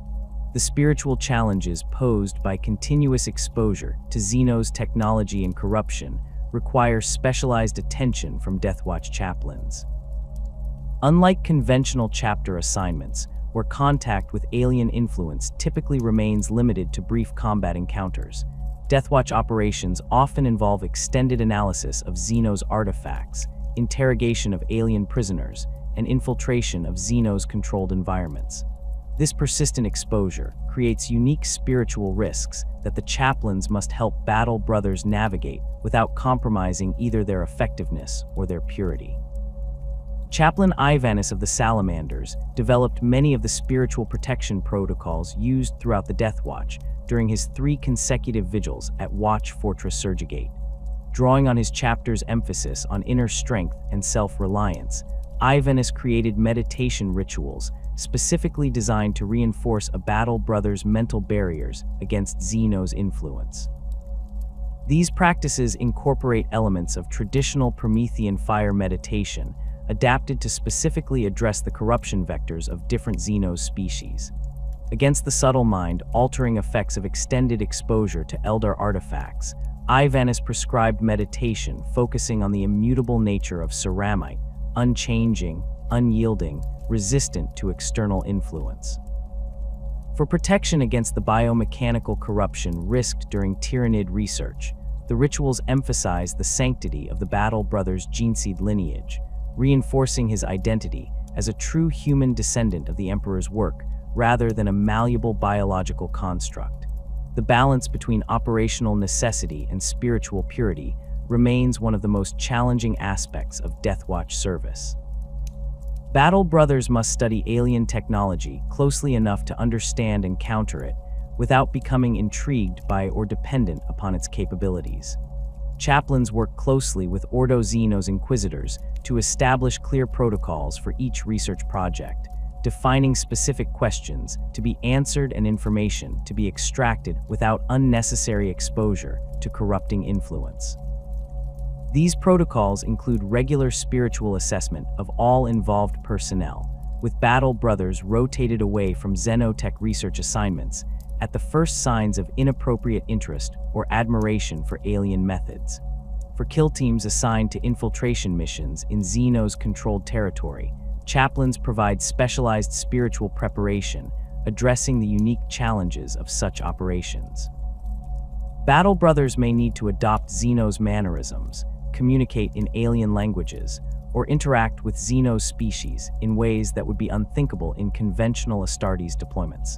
The psychological conditioning for these missions emphasizes the concept of the armored soul, the understanding that external behaviors adopted for tactical purposes cannot contaminate the Battle Brother's inner purity so long as his spiritual foundations remain solid.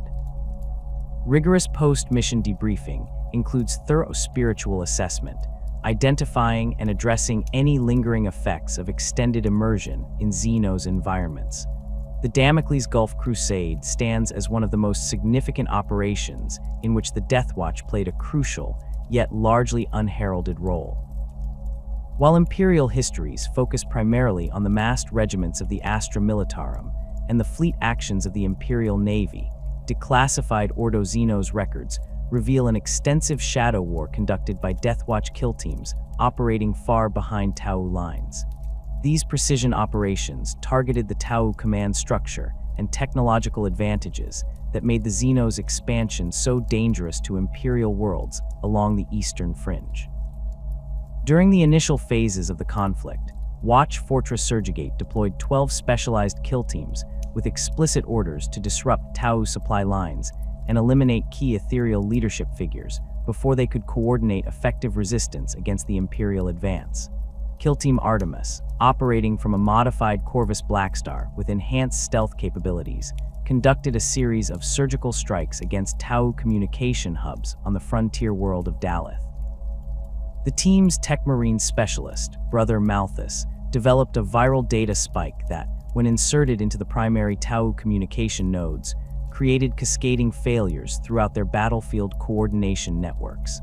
The effectiveness of these operations became apparent during the Battle of Prayan, where Imperial forces encountered Tau hunter cadres operating with significantly degraded coordination. Post-battle analysis by Ordo Xenos tacticians estimated that the disruption of Tau command and control systems reduced their combat effectiveness by approximately 40%, creating vulnerabilities that conventional Imperial forces exploited without ever knowing the role the Deathwatch had played in creating these openings. Perhaps the most audacious Deathwatch operation during the Damocles Gulf Crusade occurred on the Tau-sept world of Viorla. Kill Team Sovereign, composed entirely of veterans with previous experience fighting the Tau, infiltrated the primary Earth Caste research facility, responsible for developing the experimental XV9 hazard battlesuit. Rather than simply destroying the facility, the Kill Team's mission called for selective sabotage of key design elements, introducing subtle flaws that would only become apparent under combat conditions. For 3 weeks, the Battle Brothers operated within the facility, posing as maintenance servitors through the use of specialized hololithic disguise fields developed by Ordo Xenos tech adepts. The long-term impact of this operation extended far beyond the immediate Damocles conflict.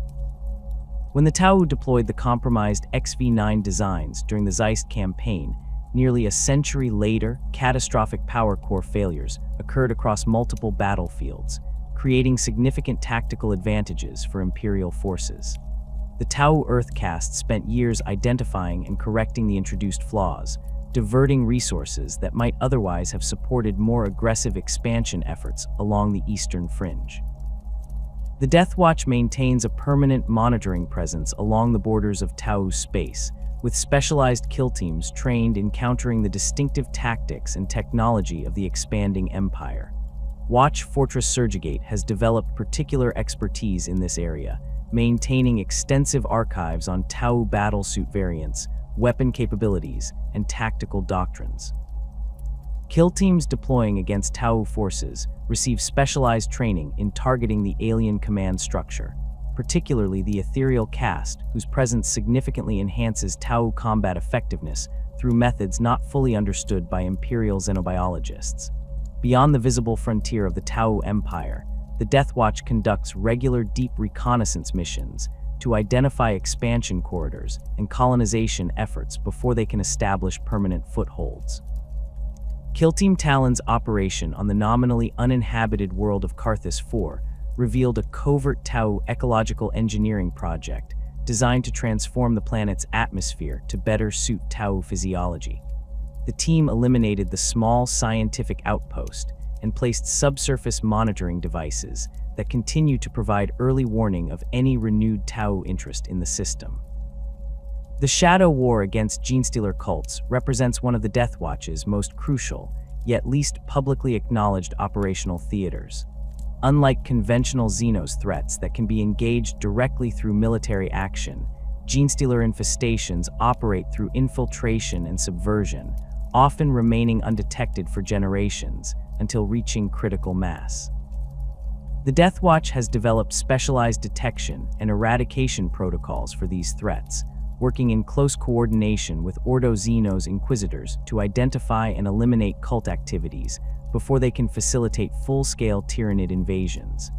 The Deathwatch operation on Vigilant, a hive world in the Segmentum Tempestus, exemplifies the methodical approach required to counter entrenched Genestealer infestations. Initial reports of unusual worker disappearances in the lower hive levels prompted the deployment of Kill Team Exodus, specialists in urban infiltration operations. Rather than immediately engaging suspected cult members, the team established a comprehensive surveillance network throughout the affected hive sectors, identifying the hierarchical structure of the cult and mapping its extended familial connections across multiple social strata. For 3 months, the kill team gathered intelligence while placing targeting beacons on confirmed cult locations. When the operation entered its active phase, 5 additional kill teams deployed simultaneously, striking 27 separate targets within a 6-hour window. This coordinated assault eliminated the entire 4th-generation cult leadership before they could organize effective resistance or implement contingency plans. Follow-up operations by Ordo Xenos Purge teams eliminated the remaining cult members identified through the Deathwatch surveillance operation. The most challenging aspect of anti-genestealer operations involves identifying the psychic signature of the Patriarch, the original genestealer organism that serves as the psychic nexus for the entire cult. Deathwatch librarians undergo specialized training to detect these distinctive warp echoes, which often remain concealed beneath layers of psychic misdirection. During the vigilant operation, Epistolary Marius of the Ultramarines led a specialized kill team into the deepest underhive, following the psychic trail to the Patriarch's lair, a converted Prometheum storage facility surrounded by hundreds of hybrid defenders. Rather than engaging in a direct assault against numerically superior forces, the kill team deployed a specialized toxin developed through analysis of previous genestealer tissue samples. This compound, dispersed through the facility's ventilation system, targeted specific genetic markers present in hybrid organisms while remaining harmless to uninfected humans. The resulting neurological disruption severed the hybrid's connection to the Patriarch's psychic control, creating confusion that allowed the kill team to penetrate to the central chamber and eliminate the primary threat with focused melta weapon fire. The preventative aspect of Deathwatch operations against genestealer cults extends to monitoring potential invasion corridors for approaching Tyranid hive fleets. Watch Fortress Iriok maintains a network of specialized monitoring stations throughout the Jericho Reach, each equipped with enhanced auspex arrays calibrated to detect the distinctive gravitic and psychic signatures that precede Tyranid fleet movements. When these stations identify potential approach vectors, Deathwatch kill teams deploy to systems lying in the projected path, conducting thorough sweeps for any cult activity that might serve as advance infiltration for the coming Hive fleet. This early warning system proved its value during the approach of Hive Fleet Dagon, when monitoring stations detected characteristic warp shadows 6 months before conventional Imperial auger arrays registered the fleet's presence. This advance warning allowed the Deathwatch to deploy preemptively to 3 systems in the projected invasion corridor, uncovering and eliminating established cult presences that would otherwise have sabotaged planetary defenses when the main fleet arrived. While the sheer biomass of Hive Fleet Dagon eventually overwhelmed several systems despite these efforts, the additional preparation time saved billions of lives through organized evacuation and defense preparation. The technological threat posed by awakening Necron tomb worlds represents a fundamentally different challenge for Deathwatch operations. Unlike biological xenos, whose patterns follow understandable life cycles, Necron technology operates on principles largely incomprehensible to Imperial science. The ancient machine intelligences directing Necron activities pursue goals established millions of years before human civilization existed, creating strategic challenges that even veteran Deathwatch tacticians struggle to anticipate. Operation Shadowbreaker stands as the most comprehensive Deathwatch campaign against Necron tomb world activations in recent Imperial history. Initiated after pattern recognition algorithms identified unusual energy signatures across 17 seemingly unrelated systems in the Orpheus sector, the operation involved coordinated deployment of 35 kill teams from 3 different watch fortresses. Each team carried specialized equipment developed through careful study of previously encountered Necron technology, including phase field disruptors designed to prevent the characteristic teleportation capabilities that make Necron forces so difficult to contain. The primary challenge in Operation Shadowbreaker involved identifying and neutralizing the Necron command protocols before full reanimation sequences could activate the Tomb World's defensive systems. Kill Team Talon, operating on the desert world of Thanatos 3, infiltrated the primary tomb complex through maintenance shafts that had been exposed by millennia of seismic activity. The team's tech marine, brother Valerius of the Iron Hands, utilized a modified Clavis device to temporarily interface with the tomb's control systems, identifying the location of the primary reanimation chambers where the Necron nobility lay dormant. Rather than attempting to destroy the entire complex, a task beyond the capabilities of a single kill team, Talon deployed targeted melta-charges at key structural junctures, collapsing specific sections of the tomb that contained the command protocols necessary for coordinated reanimation. This precision approach prevented the catastrophic energy release that often accompanies crude attempts to destroy Necron tombs, while still rendering the complex inoperative for the foreseeable future. Similar targeted operations across the other affected systems successfully neutralized 14 of the 17 identified tomb worlds before full activation could occur. The 3 tomb worlds that achieved activation before Deathwatch teams could intervene required more direct confrontation. On Helios Prime, Kill Team Dominatus encountered fully awakened Necron forces led by a cryptech whose technological capabilities exceeded all previous intelligence assessments. The ensuing battle forced the kill team to request reinforcement, resulting in the deployment of 3 additional teams and direct Ordo Xenos inquisitorial support. The combined force eventually succeeded in eliminating the cryptech by exploiting a vulnerability in its phase shifter technology, but at the cost of 7 battle brothers and an inquisitorial retinue. The lessons learned during Operation Shadowbreaker led to significant revisions in Deathwatch protocols for dealing with dormant Necron tombs. Rather than waiting for activation signals, Watch Fortress Thalassa Prime now maintains constant monitoring of all suspected tomb world locations, with dedicated kill teams prepared for immediate deployment at the first sign of energy spikes consistent with reanimation protocols. This proactive approach has successfully prevented several subsequent activation attempts, though the sheer number of dormant tomb worlds scattered throughout the galaxy ensures that the threat of Necron resurgence remains a constant concern. The unique threat posed by Ork Waz presents different challenges for Deathwatch operations. Unlike the technological sophistication of the Necrons or the subtle infiltration of genestealer cults, Ork expansions rely on overwhelming numbers and brutal momentum. Conventional Imperial forces can effectively counter Ork frontline advances when properly deployed, but the Deathwatch provides crucial strategic advantage through targeted decapitation, strikes against warbosses and key mechboys, whose leadership and technical capabilities disproportionately enhance Ork combat effectiveness. During Wa Grimskull in the Cheredin sector, Watch Fortress Iriok deployed 5 specialized kill teams with the explicit mission of eliminating the Ork leadership structure before their forces could consolidate.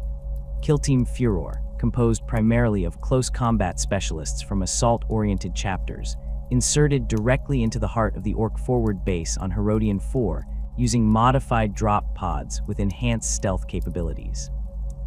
The team fought through dozens of Nob bodyguards to reach Warboss Grimskull himself, a massive specimen standing nearly 4 meters tall and equipped with salvaged Imperial technology augmented by skilled mechboy modifications. The kill team's assault pattern exploited known weaknesses in Ork psychology, specifically their tendency to focus attention on the most direct and visible threat. While Brother Taurus of the Minotaurs engaged the warboss in direct combat, drawing the attention of both Grimskull and his bodyguards, the team's Raven Guard specialists maneuvered to advantageous positions around the Ork command structure. Their coordinated attack severed the warboss's augmetic components with precision plasma fire, creating catastrophic feedback in the crude Wa energy field generators that the mechboys had incorporated into his armor. The resulting explosion eliminated not only Grimskull, but also 3 of his most senior Nob lieutenants, and the primary mechboy responsible for the Wa's more advanced weaponry. The psychological impact of this decapitation strike reverberated throughout the Ork force structure, triggering immediate power struggles among surviving knobs that fragmented the Wa into competing factions more interested in establishing dominance over each other than continuing the advance against Imperial positions. Similar targeted operations against mechboys have proven particularly effective in disrupting Ork technological capabilities. During the defense of Cantrell Prime, Kill Team Venator infiltrated the primary Ork mech shop complex, where looted Imperial tanks were being converted for greenskin use. Rather than simply destroying the facility, the team selectively eliminated the 7 most skilled mechboys while leaving their partially completed work intact. When less capable Orks attempted to complete and operate the modified vehicles, catastrophic malfunctions resulted in significant casualties among the Greenskins' own forces, further degrading their combat effectiveness without requiring direct engagement by stretched Imperial defenders. The Deathwatch has compiled extensive analytical data on the impact of leadership decapitation strikes against different xenos species, with Orks showing the most dramatic degradation in combat effectiveness following such operations. Unlike more hierarchical species like the Tau, whose command structures include redundancies and succession protocols, or the Tyranids, whose synapse creatures can quickly adapt to replace eliminated control nodes, Ork forces rely heavily on the personal charisma and physical dominance of individual leaders. The elimination of a significant war boss typically reduces overall Ork combat effectiveness by 30 to 50% for a period of several weeks, while new leadership hierarchies establish themselves through internal conflict. The legacy of exceptional individuals who have served in the Deathwatch stretches across millennia, each contributing unique tactical innovations and combat methodologies that continue to shape the Chamber militants' approach to xenocide operations. Among these storied warriors, few have left as indelible a mark as Watch Captain Artemis of the Mortifactors chapter, whose campaigns against Necron threats established new paradigms for combating the ancient machine intelligences. Artemis came to the Deathwatch after distinguishing himself during the defense of Possil against a Necron incursion in the late 41st millennium. As a battle brother of the Mortifactors, he brought with him a unique perspective shaped by his chapter's death-focused cultural practices and their specialized combat doctrines against reanimating foes. The Mortifactors had encountered Necron forces multiple times in their history, developing specialized tactics for ensuring that damaged Necron constructs remained permanently disabled rather than self-repairing. Upon taking the Watch Oath at Fortress Thalassa Prime, Artemis immediately demonstrated exceptional aptitude for operations against Necron tomb worlds. His first mission as part of Kill Team Primus involved an investigation of unusual energy readings on the Death World Seraphos 9. While the team's tech marine analyzed the unfamiliar power signatures, Artemis identified subtle terrain patterns consistent with buried Necron architecture he had previously encountered on Possil. This early detection allowed the kill team to call for specialized support before the tomb's activation sequence had progressed beyond containment parameters. The tactical approach Artemis developed for Necron encounters emphasized targeting command and control nodes rather than engaging frontline constructs. Conventional Imperial forces typically focused firepower on the most immediate threats, Necron warriors and immortals, while Artemis recognized that these units represented merely the outer defensive layer of a much more sophisticated system. By analyzing after-action reports from dozens of previous Necron engagements, he identified patterns in how command protocols flowed from cryptechs and lords to field units. During the Thanatos campaign, Artemis led a kill team composed entirely of veterans with previous Necron combat experience. Their mission targeted a partially awakened tomb complex where unusual energy signatures suggested the presence of a senior cryptech designated Illuminar Shiras in Ordo Xenos records. Rather than engaging the outer defensive screens of warriors, the kill team utilized modified phase field disruptors to temporarily match the frequency of Necron teleportation technology, allowing them to bypass multiple security layers and penetrate directly to the central reanimation chambers. The ensuing operation resulted in the recovery of intact Necron command protocols that provided unprecedented insight into how these ancient machine intelligences coordinated their forces. Techmarine Valerius spent months analyzing the recovered data, eventually developing targeting algorithms that could identify the specific energy signatures of command-level Necrons, even when they attempted to disguise their presence among standard warrior units. This innovation dramatically improved the effectiveness of subsequent Deathwatch operations against Necron threats, allowing for precision strikes against key command assets rather than resource-intensive engagements with easily replaced warrior constructs. Artemis's most significant contribution to Deathwatch tactical doctrine came through his development of the Severance Protocol for dealing with Necron command structures. The protocol incorporated both technological countermeasures and precise targeting priorities designed to isolate segments of Necron forces from their control networks. By simultaneously striking multiple command nodes with specialized disruption weapons, kill teams could create zones where Necron warrior constructs reverted to basic programming, losing the adaptive capabilities that made them such dangerous opponents. The effectiveness of this approach was demonstrated during the Battle of Helix 4, where a single kill team led by Artemis neutralized a Necron force that had overwhelmed 3 companies of Astra Militarum troops. By identifying and eliminating the cryptech coordinating the Necron advance, Artemis created a command vacuum that reduced the previously coordinated Necron units to predictable patterns that could be systematically countered. Imperial forces observing the operation noted that the Necron warriors began moving in straight lines with consistent timing between actions, a dramatic contrast to their previous adaptive behaviors. Beyond his tactical innovations, Artemis became known for his extensive study of Necron artifacts and technology, always conducted under strict Ordo Xenos protocols to prevent corruption.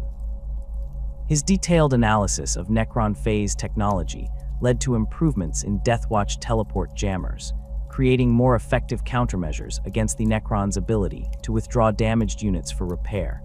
This technology proved particularly valuable during operations against newly awakening tomb worlds, where preventing the escape of damaged command units often meant the difference between successful containment and protracted campaigns against fully activated Necron forces.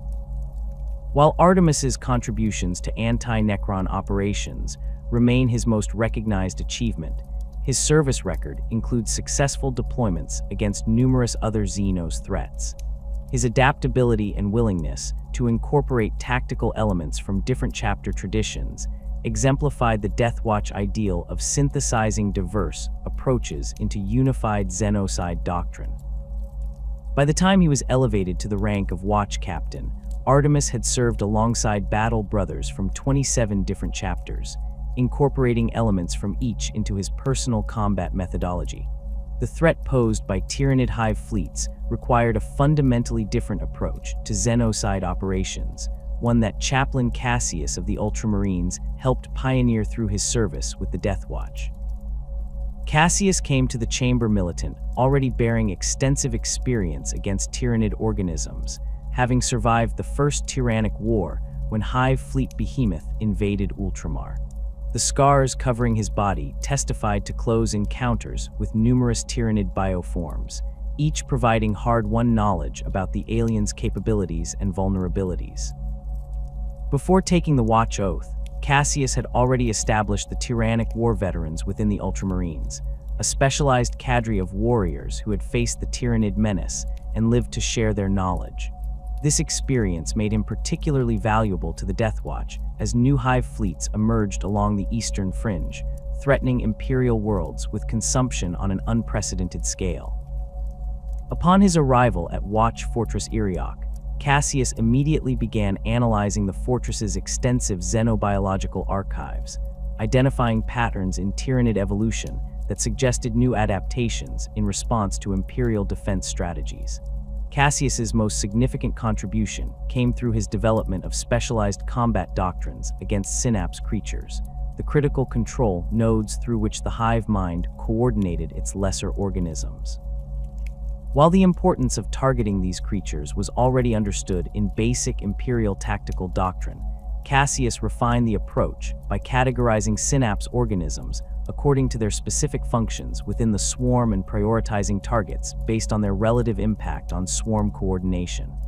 The Cassius doctrine, as it became known throughout the Deathwatch, emphasized the identification and elimination of adaptation control synapse creatures above simple command nodes.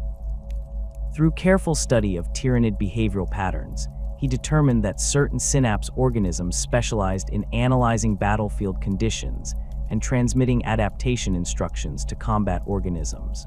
By prioritizing these targets, kill teams could not only disrupt swarm coordination, but also prevent the mid-battle adaptations that made Tyranid forces so difficult to counter with conventional tactics.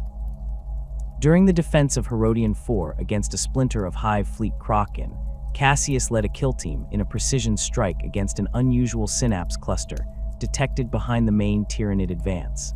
The operation required the team to infiltrate through kilometers of territory already infested with lesser Tyranid organisms, utilizing specialized pheromone masking compounds developed through analysis of previous Tyranid encounters. Upon reaching the target, they discovered a previously undocumented synapse variant that appeared to be coordinating real-time adaptations in the Tyranid warrior strains engaging Imperial defenders. The elimination of this adaptation node had immediate and dramatic effects on the battlefield. Tyranid warriors that had been systematically evolving thicker carapaces to resist Imperial bolter fire suddenly lost this adaptive capability, allowing defensive forces to regain fire superiority. The operation validated Cassius's theoretical model of Tyranid command structure and demonstrated the disproportionate impact that precisely targeted kill team operations could have on much larger Tyranid formations.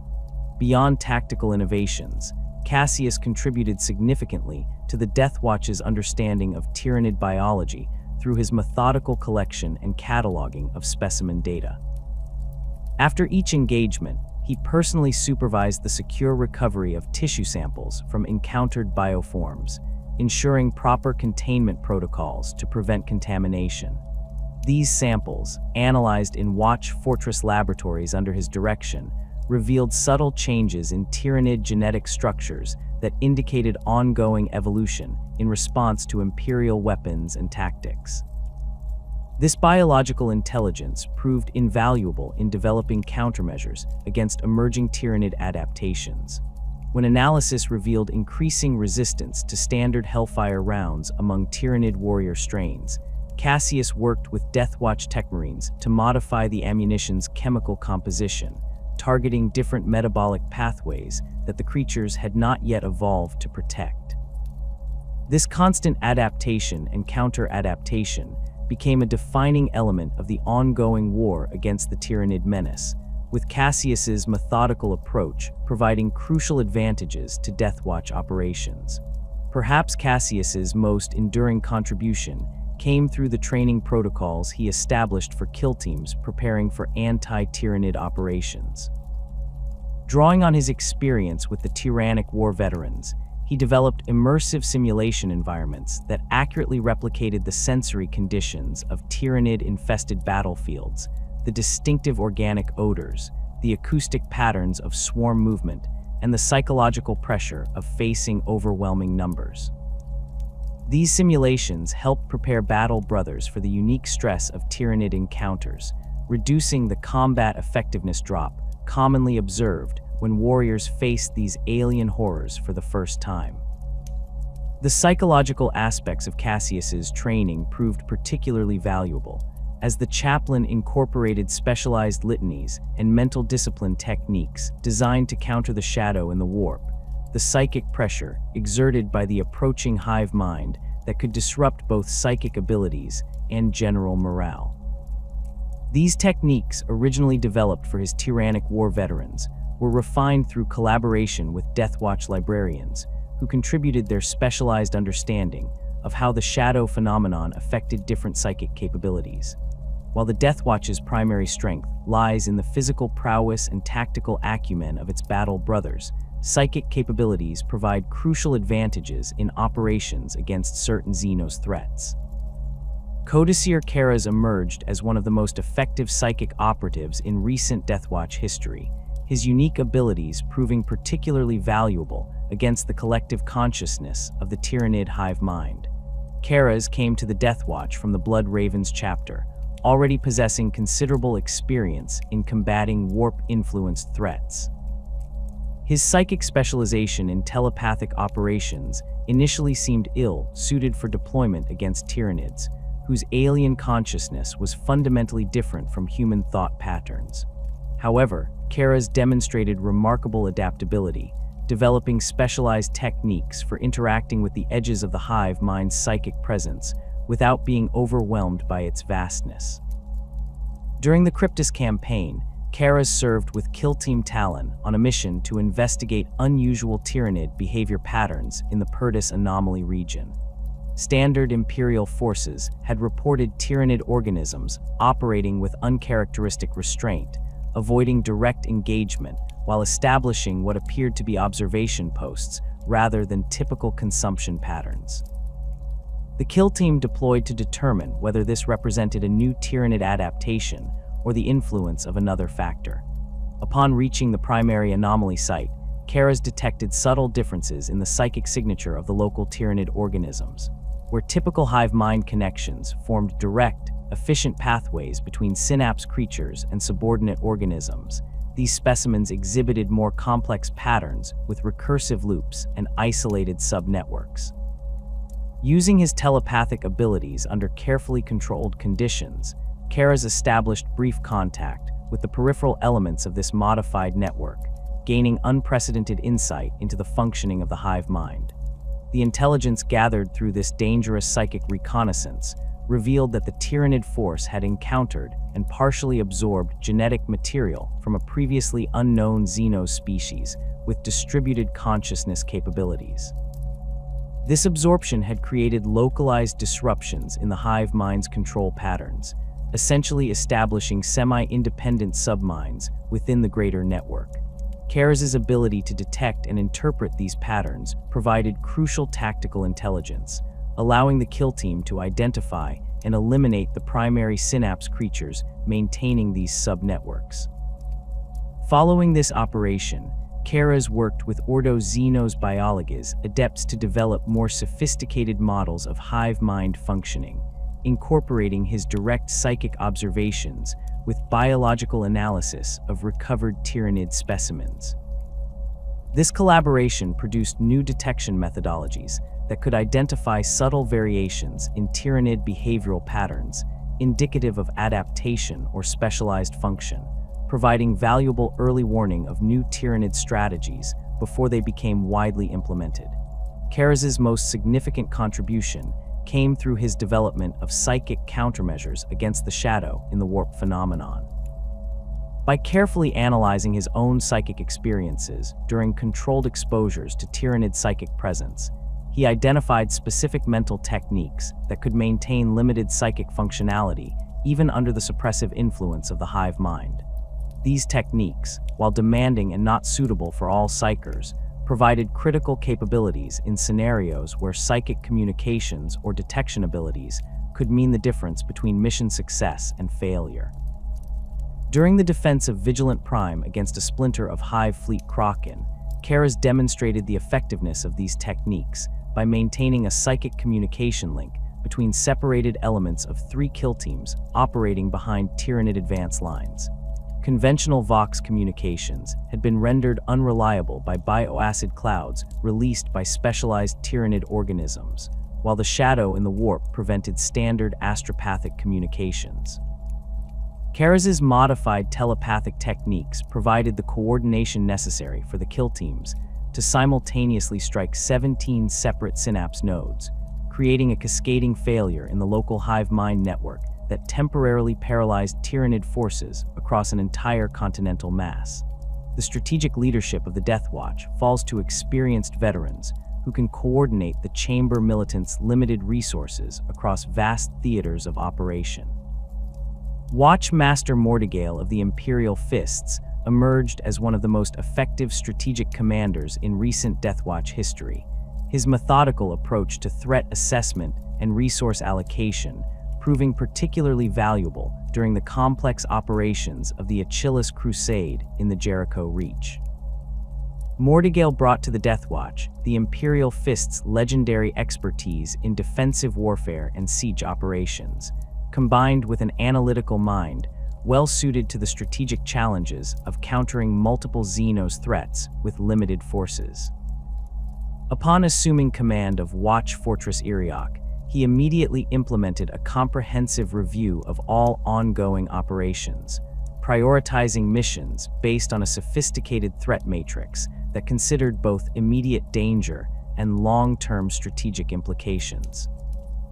The Achilles Crusade presented unique challenges for Deathwatch operations, as Imperial forces pushed into a region containing multiple active Xenos species, including Tau expansion forces, awakening Necron tomb worlds, and tendrils of Hive Fleet Kraken. Rather than dividing Deathwatch resources evenly across these threats, Mordigale implemented what became known as the Fulcrum approach, identifying critical pressure points where precisely applied Deathwatch operations could disproportionately impact the strategic balance. In the Canny's salient, where Tau expansion directly challenged the Crusade's advance, Mordigale deployed kill teams not against frontline Tau forces, but against their forward logistics and communication hubs. By targeting the Earthcast engineers responsible for establishing new infrastructure on conquered worlds, these operations significantly slowed the Tau's ability to consolidate their territorial gains. Meanwhile, specialized infiltrator teams gathered intelligence on Tau technological developments, providing crucial information that allowed Imperial forces to develop effective countermeasures against new battlesuit variants and weapon systems. The Orpheus salient presented a different challenge, with dormant Necron tomb worlds awakening in response to increased activity in the region.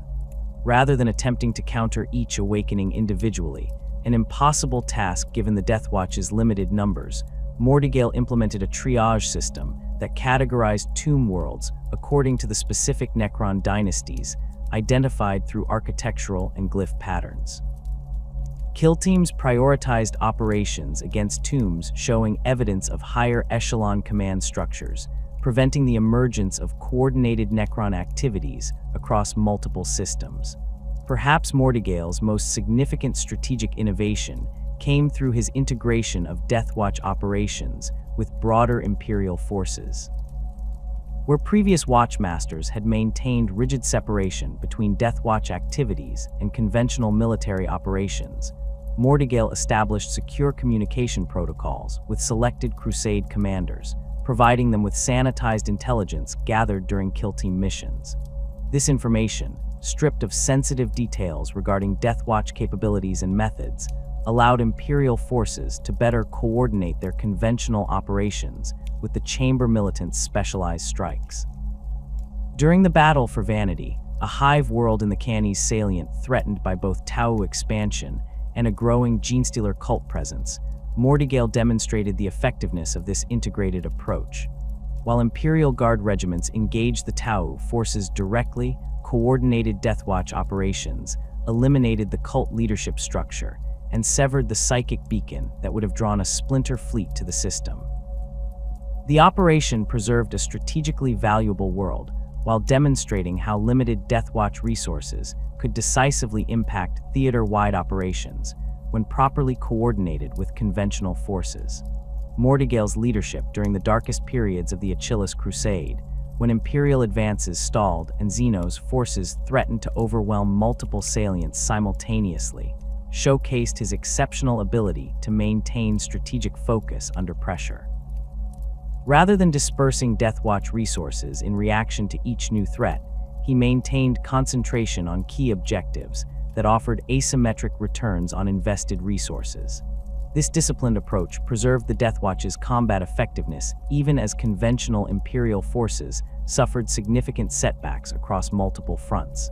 The arrival of Primaris Space Marines following Robute Guilliman's resurrection fundamentally altered the composition and capabilities of the Deathwatch. When the Primarch of the Ultramarines emerged from his millennia-long stasis, he brought with him not only tactical brilliance and strategic vision, but also the fruits of 10,000 years of genetic research, warriors who stood a head taller than their firstborn brothers, with enhanced physiology and specialized combat roles that would reshape the Imperium's elite fighting forces. The integration of these new warriors into the Deathwatch began cautiously. Watchmasters across the galaxy initially viewed Primaris Marines with a mixture of hope and suspicion: hope for their enhanced combat capabilities, suspicion regarding their origins and the untested nature of their gene seed. Watchmaster Mordigale of Watch Fortress Iriok was among the first to formally request Primaris reinforcements, recognizing that the escalating Xenos threats following the formation of the Great Rift required new tactical approaches and enhanced combat capabilities. The first Primaris Battle Brothers to take the Watch Oath arrived at major watch fortresses in small contingents, typically veterans of the Indomitus Crusade who had already proven themselves against a variety of enemies. These warriors brought with them not only their enhanced physical capabilities, but also extensive combat experience against the resurgent threats of the post-Rift galaxy. Many had faced new Xenos species emerging from previously isolated regions, providing valuable tactical data that expanded the Deathwatch's already extensive xenological archives. Watch Captain Izelin Delasio, a Primaris Marine from the Genesis chapter, led one of the first Primaris contingents to serve with the Deathwatch. His deployment to Watch Fortress Talassa Prime coincided with a series of Necron Tomb World activations across 3 neighboring sectors. Delasio's experience fighting Necron forces during the Indomitus Crusade proved invaluable, as he had encountered several previously undocumented Necron weapon variants and tactical formations. His knowledge, combined with the enhanced durability of his Primaris physiology, allowed kill teams under his command to sustain operations in radiation-saturated tomb complexes that would have quickly degraded the combat effectiveness of firstborn Marines. The tactical flexibility offered by the specialized Primaris combat roles quickly demonstrated their value in Deathwatch operations. Intercessor squads provided enhanced ranged combat capabilities with their bolt rifles, offering greater accuracy and stopping power than traditional bolters. This improved firepower proved particularly effective against Tau fire warriors, whose pulse weapons had previously given them range advantages over standard Deathwatch kill teams. The bolt rifle's enhanced penetration capabilities also proved effective against the chitinous armor of larger Tyranid organisms, allowing kill teams to engage synapse creatures from safer distances. The introduction of Vanguard Primaris specialists represented perhaps the most significant enhancement to Deathwatch operational capabilities. These battle brothers, trained in covert operations and reconnaissance, aligned perfectly with the Deathwatch's emphasis on precision strikes and intelligence gathering. Infiltrators, with their multispectral sensor arrays and Vox jammers, provided kill teams with unprecedented battlefield awareness while disrupting enemy communications, capabilities particularly valuable when operating behind Xenos lines or in contested territory. During Operation Silent Vigil, a squad of infiltrators led by Brother Caius of the Raptors chapter demonstrated the transformative impact of these new capabilities. Deployed to the frontier world of Manor 4 to investigate suspected Genestealer cult activity, the kill team utilized their enhanced sensor suites to detect the distinctive biological signatures of hybrid organisms, even through the dense urban infrastructure of the planet's primary hive city. Their Vox jammers prevented cult leaders from coordinating responses as the team systematically eliminated cell nodes throughout the Underhive, effectively decapitating the cult's command structure before it could marshal an effective defense. The Eliminator specialists quickly established themselves as invaluable assets for Deathwatch operations requiring surgical precision. Their Law's Fusel configuration provided kill teams with man-portable weapons capable of neutralizing heavily armored Xenos targets at extreme ranges.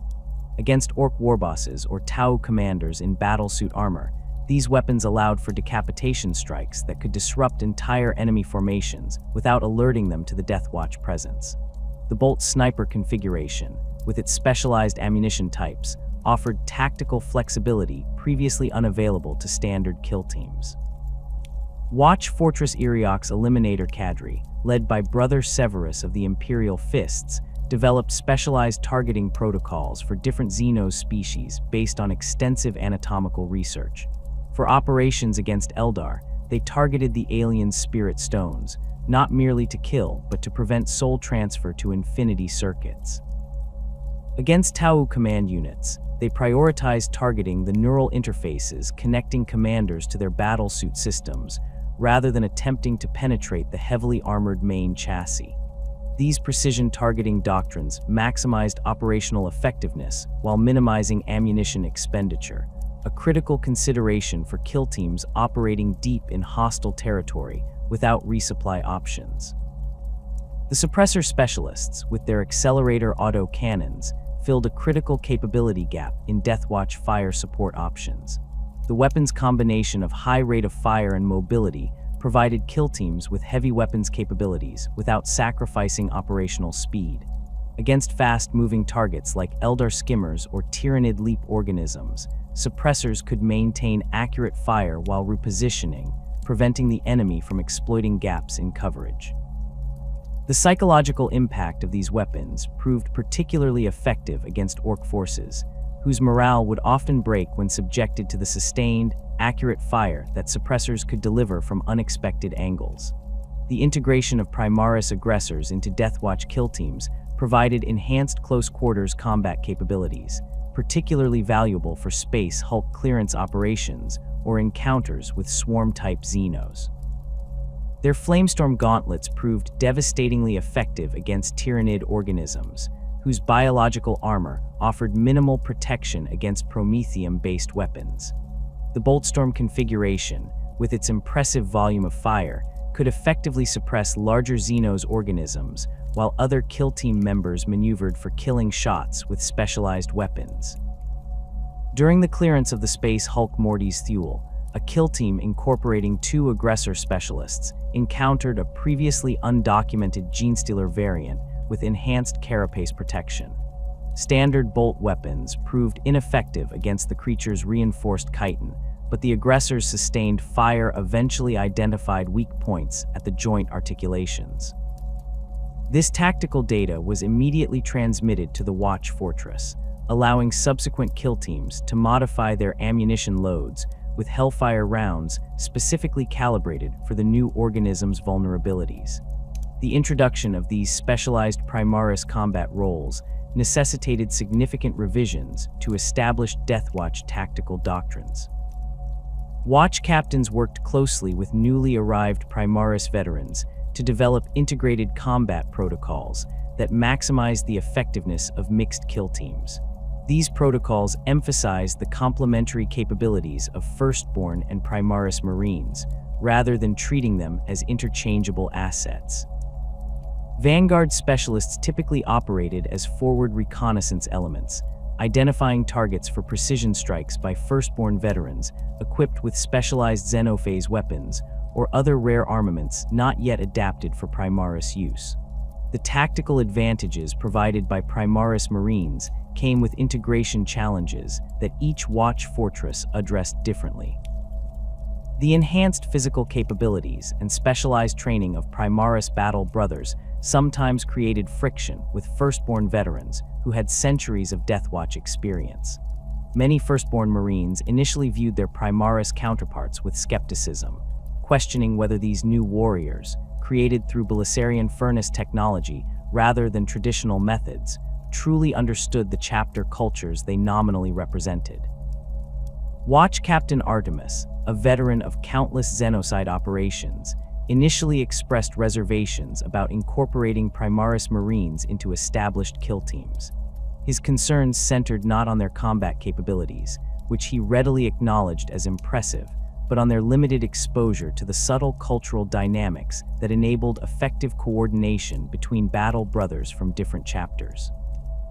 The standardized training of many Primaris Marines, particularly those created directly from Geneseed rather than elevated from existing Astartes, meant they lacked the deep immersion in chapter traditions that shaped the combat doctrines of their firstborn brothers. To address these integration challenges, Watch Fortress Iriok established specialized cross-training protocols pairing Primaris Marines with firstborn veterans from their nominal parent chapters. These partnerships allowed for cultural knowledge transfer alongside tactical integration, helping Primaris battle brothers understand the nuanced traditions that informed their chapters' approach to warfare. For Primaris Marines created for chapters with particularly complex cultural practices, such as the Space Wolves or White Scars, these mentorship programs proved essential for effective integration into mixed kill teams. The tension between traditional Deathwatch methods and the new capabilities offered by Primaris reinforcements created fertile ground for tactical innovation. Kill Team Dominus, operating in the Jericho Reach against an awakening Necron dynasty, developed a hybrid combat doctrine that utilized infiltrator specialists to identify and mark command nodes for precision strikes by firstborn veterans, equipped with specialized phase weapons. This approach combined the enhanced detection capabilities of Primaris Marines with the specialized xenocidal weaponry that many firstborn had mastered through decades of Deathwatch service. The arrival of Primaris reinforcements coincided with unprecedented Xenos activity following the formation of the Great Rift. New threats emerged as previously isolated species gained access to Imperial worlds through warp anomalies, while established threats like the Tyranids and Necrons escalated their activities across multiple sectors. This confluence of enhanced capabilities and escalating threats created a crucible that forged new Deathwatch operational doctrines adapted to the realities of the Indomitus era. The Pariah Nexus, a region of space where the Necrons' mysterious Blackstone technology suppressed warp energy and psychic phenomena, presented particular challenges for Deathwatch operations. Traditional kill teams relied heavily on librarians for both detection of Xenos threats and specialized countermeasures against psychically active species. Within the Nexus, these capabilities were severely degraded, forcing adaptation to more technology-based detection methods. Primaris infiltrators, with their advanced sensor suites operating on physical rather than psychic principles, proved invaluable in these operations, allowing kill teams to maintain effective reconnaissance capabilities even in null field conditions. Against the evolving Tyranid threat, Primaris physiology demonstrated unexpected advantages. The enhanced respiratory system of Primaris Marines provided greater resistance to the spore-based biological weapons deployed by newer Tyranid adaptation strains. During operations on Loker 7, a kill team composed primarily of firstborn Marines suffered significant combat degradation when exposed to neurological spores released by a previously undocumented Tyranid organism. The team's Primaris members showed greater resistance to these effects, allowing them to continue the mission and extract their affected brothers for treatment. The Tau Empire's expansion efforts following the formation of the Great Rift encountered increasingly sophisticated Deathwatch countermeasures utilizing Primaris capabilities. The enhanced sensor technology of infiltrator squads proved particularly effective at detecting the energy signatures of Tau stealth technology, eliminating one of the key tactical advantages that had previously made Tau hunter cadres difficult to counter. Eliminator teams, operating at extreme ranges beyond the effective reach of Tau pulse weapons, could systematically eliminate ethereal caste leaders and fire caste commanders, creating command vacuums that disrupted the aliens' coordinated combat doctrine. The integration of Primaris equipment and vehicles further enhanced Deathwatch operational capabilities. The repulsor transport, with its gravitic propulsion system and formidable defensive capabilities, provided kill teams with unprecedented mobility in hostile environments. Unlike the more common Rhino or Razorback transports, the repulsor could traverse difficult terrain without sacrificing speed or defensive capability, allowing for rapid deployment and extraction even under heavy enemy fire. The vehicle's extensive weapon systems meant that even during transport phases of an operation, kill teams could maintain significant offensive output against encountered threats. for deep strike operations against heavily defended Xenos installations. The Impulsor transport offered a lighter, faster alternative that could deliver kill teams precisely where needed without the signature energy emissions that made teleport insertions detectable to advanced Xeno sensor systems. During Operation Shadowfall against a Drukhari raiding outpost in the Ghoul Stars region, Kill Team Vanguard utilized an Impulsor with specialized stealth modifications to penetrate the aliens' perimeter defenses undetected, allowing them to reach the central slave pens and extract valuable prisoners before the Drukhari realized their security had been compromised. The specialized equipment of Vanguard Primaris Marines provided tactical options previously unavailable to standard Deathwatch kill teams. The Omni-Scramblers carried by infiltrator squads could disrupt not only conventional communications, but also the control signals used by certain Xeno species to coordinate drone units or servitor organisms. Against Tau drone networks, or the remote combat constructs deployed by more advanced Necron tombs, this capability allowed kill teams to create localized zones of confusion where enemy force coordination broke down, creating exploitation opportunities for precision strikes against command units. As the Indomitus era progressed, the initial tensions between Firstborn veterans and Primaris newcomers gradually evolved into mutual respect based on shared combat experiences. Primaris Marines quickly demonstrated their commitment to the Deathwatch's xenocidal mission, while Firstborn veterans acknowledged the tactical advantages that their enhanced brothers brought to operations. This integration process accelerated as more Primaris Marines took the Watch Oath after already serving in their parent chapters, bringing with them both the enhanced capabilities of their Primaris physiology and a deeper understanding of their chapter's cultural traditions. The evolution of Deathwatch combat doctrine in the Indomitus era represents a synthesis rather than a replacement, combining the specialized xenocidal expertise developed over millennia of operations with the enhanced capabilities offered by Primaris physiology and equipment. Kill teams now deploy with carefully balanced compositions that leverage the strengths of both Firstborn and Primaris battle brothers, creating forces with unprecedented tactical flexibility and combat resilience. As new Xenos threats continue to emerge from the chaotic conditions of the fractured galaxy, this adaptive approach ensures that the chamber militant of the Ordo Xenos remains humanity's most effective weapon against the alien. The fracturing of the galaxy with the birth of the Great Rift fundamentally transformed the strategic landscape for the Deathwatch.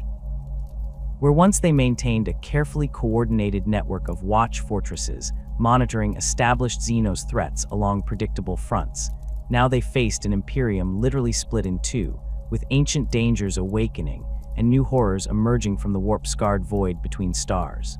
This unprecedented crisis demanded an evolution in Deathwatch doctrine and deployment patterns that would test the chamber militant's adaptability as never before. Watch Fortress Iriok found itself in a particularly precarious position, located in the Jericho Reach near the edge of what became known as Imperium Nihilus, the dark half of the Emperor's realm cut off from the Astronomican's guiding light. Watch Master Mordigale faced the immediate challenge of maintaining operational continuity, while astropathic communications became unreliable and warp travel grew increasingly hazardous. His solution established a pattern that would be adopted by watch fortresses throughout Nihilus: enhanced autonomy for kill teams operating beyond reliable communication range, with pre-authorized escalation protocols for encounters with previously undocumented Xenos threats. The Mordigale protocols, as they became known, represented a significant departure from traditional Deathwatch command structures. Where previously kill teams operated under tight strategic control with regular mission updates and reinforcement schedules, now they deployed with comprehensive mission packets containing contingency plans for dozens of potential scenarios. Each team carried specialized data cores with xenobiological information on known species in their operational area, allowing them to make informed tactical decisions without direct access to Watch Fortress archives. This distributed operational model proved its worth during the Connor campaign, when Kill Team Artemis encountered a previously undocumented Tyranid adaptation strain on Connor's second moon. The specialized biomorph, designated Synaptic Amplifier in subsequent Ordo Xenos classifications, demonstrated the ability to boost the range of hive mind control significantly beyond documented parameters. Under previous doctrine, the team would have withdrawn to request analysis and strategic guidance. Instead, armed with comprehensive Tyranid biological data and pre-authorized adaptation protocols, they identified the organism's vulnerabilities through field analysis and eliminated it before it could fully integrate with the primary synapse network. The strategic redeployment of Deathwatch assets following the formation of the Great Rift reflected careful prioritization of existential threats. Watch Fortress Talassa Prime, with its specialized focus on Necron containment, faced unprecedented challenges as dozens of tomb worlds simultaneously activated in response to the massive warp disturbance. Watch Master Thalasi made the difficult decision to abandon monitoring of lower priority tomb worlds, concentrating resources on those containing confirmed Overlord-class command units or Khatan shards. This triage approach, while allowing some Necron dynasties to fully awaken, prevented the emergence of coordinated multi-system Necron campaigns that might have overwhelmed Imperial defenses already stretched thin by other threats. In the Segmentum Solar, Watch Fortress Surgigate intensified its monitoring of Tau expansion efforts as the alien empire attempted to exploit the Imperium's fractured state. The Tau Water Caste launched diplomatic missions to human worlds cut off from Imperial authority, offering technological assistance and protection in exchange for compliance with the greater good. Deathwatch kill teams operating under the Penumbra Directive infiltrated these diplomatic missions, gathering intelligence on Tau expansion priorities while selectively eliminating key water caste negotiators whose effectiveness threatened to bring significant human populations under Xenos influence. The arrival of Robute Guilliman's Indomitus Crusade created new opportunities for coordination between the Deathwatch and broader Imperial forces. Unlike many Imperial institutions that initially viewed the returned Primarch with suspicion, the Deathwatch's pragmatic focus on mission effectiveness led to rapid integration with Guilliman's strategic initiatives. The Primarch, for his part, recognized the invaluable intelligence and specialized combat capabilities the Deathwatch offered against the myriad Xenos threats, exploiting the Imperium's vulnerable state. Watch Master Altine of Watch Fortress Aegis personally met with Guilliman during the Crusade's passage through the Ultima Segmentum, providing comprehensive xenocartographic data showing patterns of increased activity across multiple species. The Primarch incorporated this intelligence into his strategic planning, allocating specific Crusade detachments to counter the most pressing Xenos expansions, while relying on Deathwatch kill teams to handle specialized targeting of Xenos leadership and technology nodes. This coordination reached its apex during Operation Scourge, a joint Indomitus Crusade and Deathwatch campaign against an awakening Necron dynasty in the Orpheus sector. While Crusade forces engaged the primary Necron military assets in conventional warfare, 12 specialized kill teams infiltrated the central tomb complex on Thanatos Prime. Their objective: the elimination of the Necron overlord Ferrek the Undying before he could activate a recovered Khatan shard. The operation succeeded with minimal Deathwatch casualties, preventing the deployment of a strategic-level threat that would have required the diversion of significant Crusade resources to counter. For Watch fortresses in Imperium Nihilus, cut off from reliable communication with both the Inquisition and other Deathwatch installations, the post-Rift era necessitated unprecedented levels of independent decision-making. Watch Master Calistrand of Watch Fortress Maelpertus established what came to be known as the Vigilance Council, a governing body comprising senior Deathwatch officers, attached Ordo Xenos Inquisitors, and even trusted representatives from local Imperial authorities. This council assessed regional Xenos threats and allocated the fortress's limited resources according to strategic impact rather than traditional prioritization protocols that would have required confirmation from Ordo Xenos leadership. The Vigilance Council model spread to other isolated Watch fortresses, creating a more responsive command structure adapted to the chaotic conditions of Imperium Nihilus. Watch Fortress Iriok's implementation included quarterly strategic summits, where kill team captains shared intelligence gathered during their operations, creating a comprehensive threat assessment that guided subsequent deployments. This bottom-up intelligence model proved particularly effective at identifying emerging patterns in Xenos activity that might have gone unnoticed under more centralized analysis structures. The specialized equipment and tactics developed by isolated watch fortresses demonstrated remarkable innovation born of necessity. Cut off from regular supply lines and technical support from Mars, Deathwatch Techmarines adapted local manufacturing capabilities to maintain and modify their specialized wargear. Watch Fortress Mailportus's armory developed a variant of Hellfire rounds using locally sourced biological compounds that proved unexpectedly effective against a Tyranid adaptation strain encountered in the Chalnath Expanse. This formula was subsequently shared with other watch fortresses through data packets carried by Indomitus Crusade vessels passing through the region, an improvised knowledge-sharing network that partially compensated for the loss of regular astropathic communication. The psychological impact of isolation on Deathwatch battle brothers serving in Nihilus created unique challenges for chaplains and librarians. Space Marines are conditioned for extended operations without support, but the knowledge that their parent chapters might be unreachable or possibly destroyed tested even their formidable mental resilience. Watch Chaplain Cassius developed specialized spiritual practices for battle brothers serving extended deployments in isolated watch fortresses, emphasizing the continuity of purpose between their current Deathwatch service and their chapter traditions.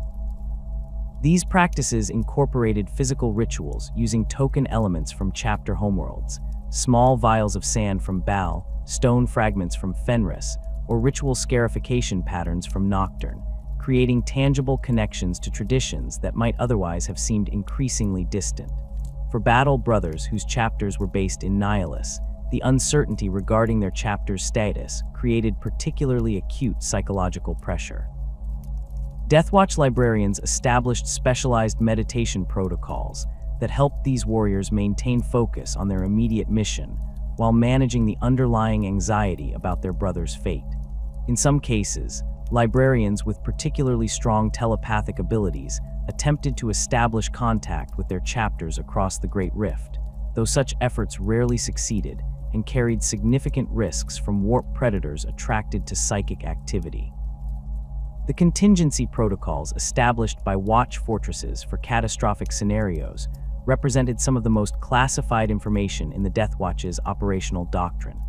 Each major installation maintained sealed orders for scenarios ranging from mass Xenos invasions to the loss of Terra itself. These protocols balanced the Deathwatch's sworn duty to the Imperium against the practical necessity of preserving humanity's specialized knowledge of Xenos threats and countermeasures. Watch Fortress Iriok's Omega Protocol outlined procedures for preserving critical xenobiological data and specialized weapons technology in the event that the Jericho Reach fell completely to Xenos control. The protocol designated specific kill teams as knowledge bearers, each assigned to memorize and transport different components of the fortress's most critical data to designated fallback positions. Similar protocols existed for all major watch fortresses, creating a distributed knowledge network that could theoretically survive even the loss of multiple installations.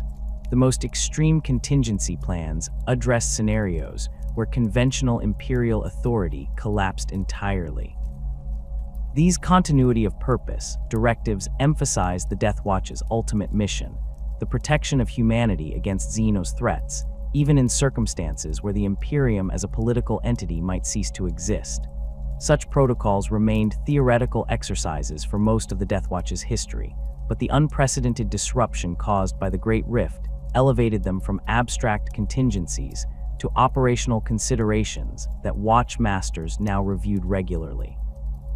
In practical terms, these continuity protocols established chains of command, resource caches, and rally points that would allow the Deathwatch to continue functioning as an organized force, even without support from traditional Imperial infrastructure. The protocols included provisions for establishing contact with human populations in contested regions, providing protection against xenos predation, while maintaining the core Imperial truth that humanity must remain free from alien domination or influence. As the Indomitus Crusade progressed through the galaxy, gradually restoring contact with isolated Imperial worlds, Deathwatch kill teams often served as advanced scouts, assessing Xenos activity in systems before the arrival of main Crusade forces.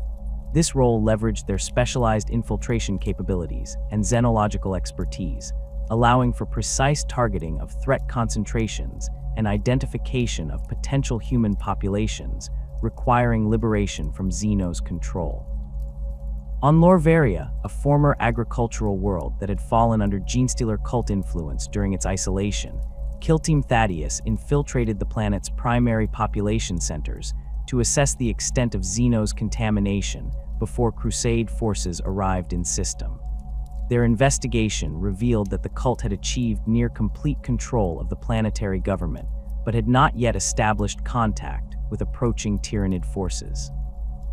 This intelligence allowed the Crusade commander to implement a precise orbital bombardment targeting the cult's primary hive nodes, followed by surgical ground operations that preserved most of the uninfected human population. The coordination between Deathwatch assets and Primaris reinforcements created new tactical possibilities that proved particularly effective against evolving Xenos threats. Vanguard infiltrators, with their enhanced sensor capabilities, could identify Xenos command nodes with unprecedented precision, allowing veteran Deathwatch kill teams to execute targeted strikes against leadership assets. This combination of new technology with established xenocidal expertise multiplied the operational effectiveness of limited Deathwatch resources. As the Dark Millennium progresses, the Deathwatch stands as perhaps humanity's most crucial bulwark against an unprecedented convergence of Xenos threats. The fracturing of the galaxy has created opportunities for species previously contained by Imperial might to expand their domains, while ancient dangers like the Necrons continue their inexorable awakening across thousands of tomb worlds. The Tyranid tendrils reaching into the galaxy grow more numerous with each passing year, while the Tau Empire exploits the Imperium's disarray to accelerate their expansion. Against these converging threats, the Deathwatch maintains its eternal vigil, adapting its tactics, incorporating new technologies, and preserving the specialized knowledge accumulated through millennia of xenocidal operations. The Chamber Militant's unique structure, drawing warriors from diverse chapter backgrounds and unifying them in common purpose, provides a model of adaptation and resilience that the broader Imperium would do well to emulate in this time of unprecedented challenge. The Oath of the Long Vigil, taken by each battle brother upon donning the black armor of the Deathwatch, has never carried more weight than in these darkest of days. To stand between humanity and the alien, to carry the Emperor's light into the void, and to ensure that mankind endures in a galaxy increasingly hostile to its continued existence. So long as a single watch fortress stands, so long as kill teams continue their silent war against Xenos corruption, humanity retains its most specialized and effective weapon in the eternal struggle for survival.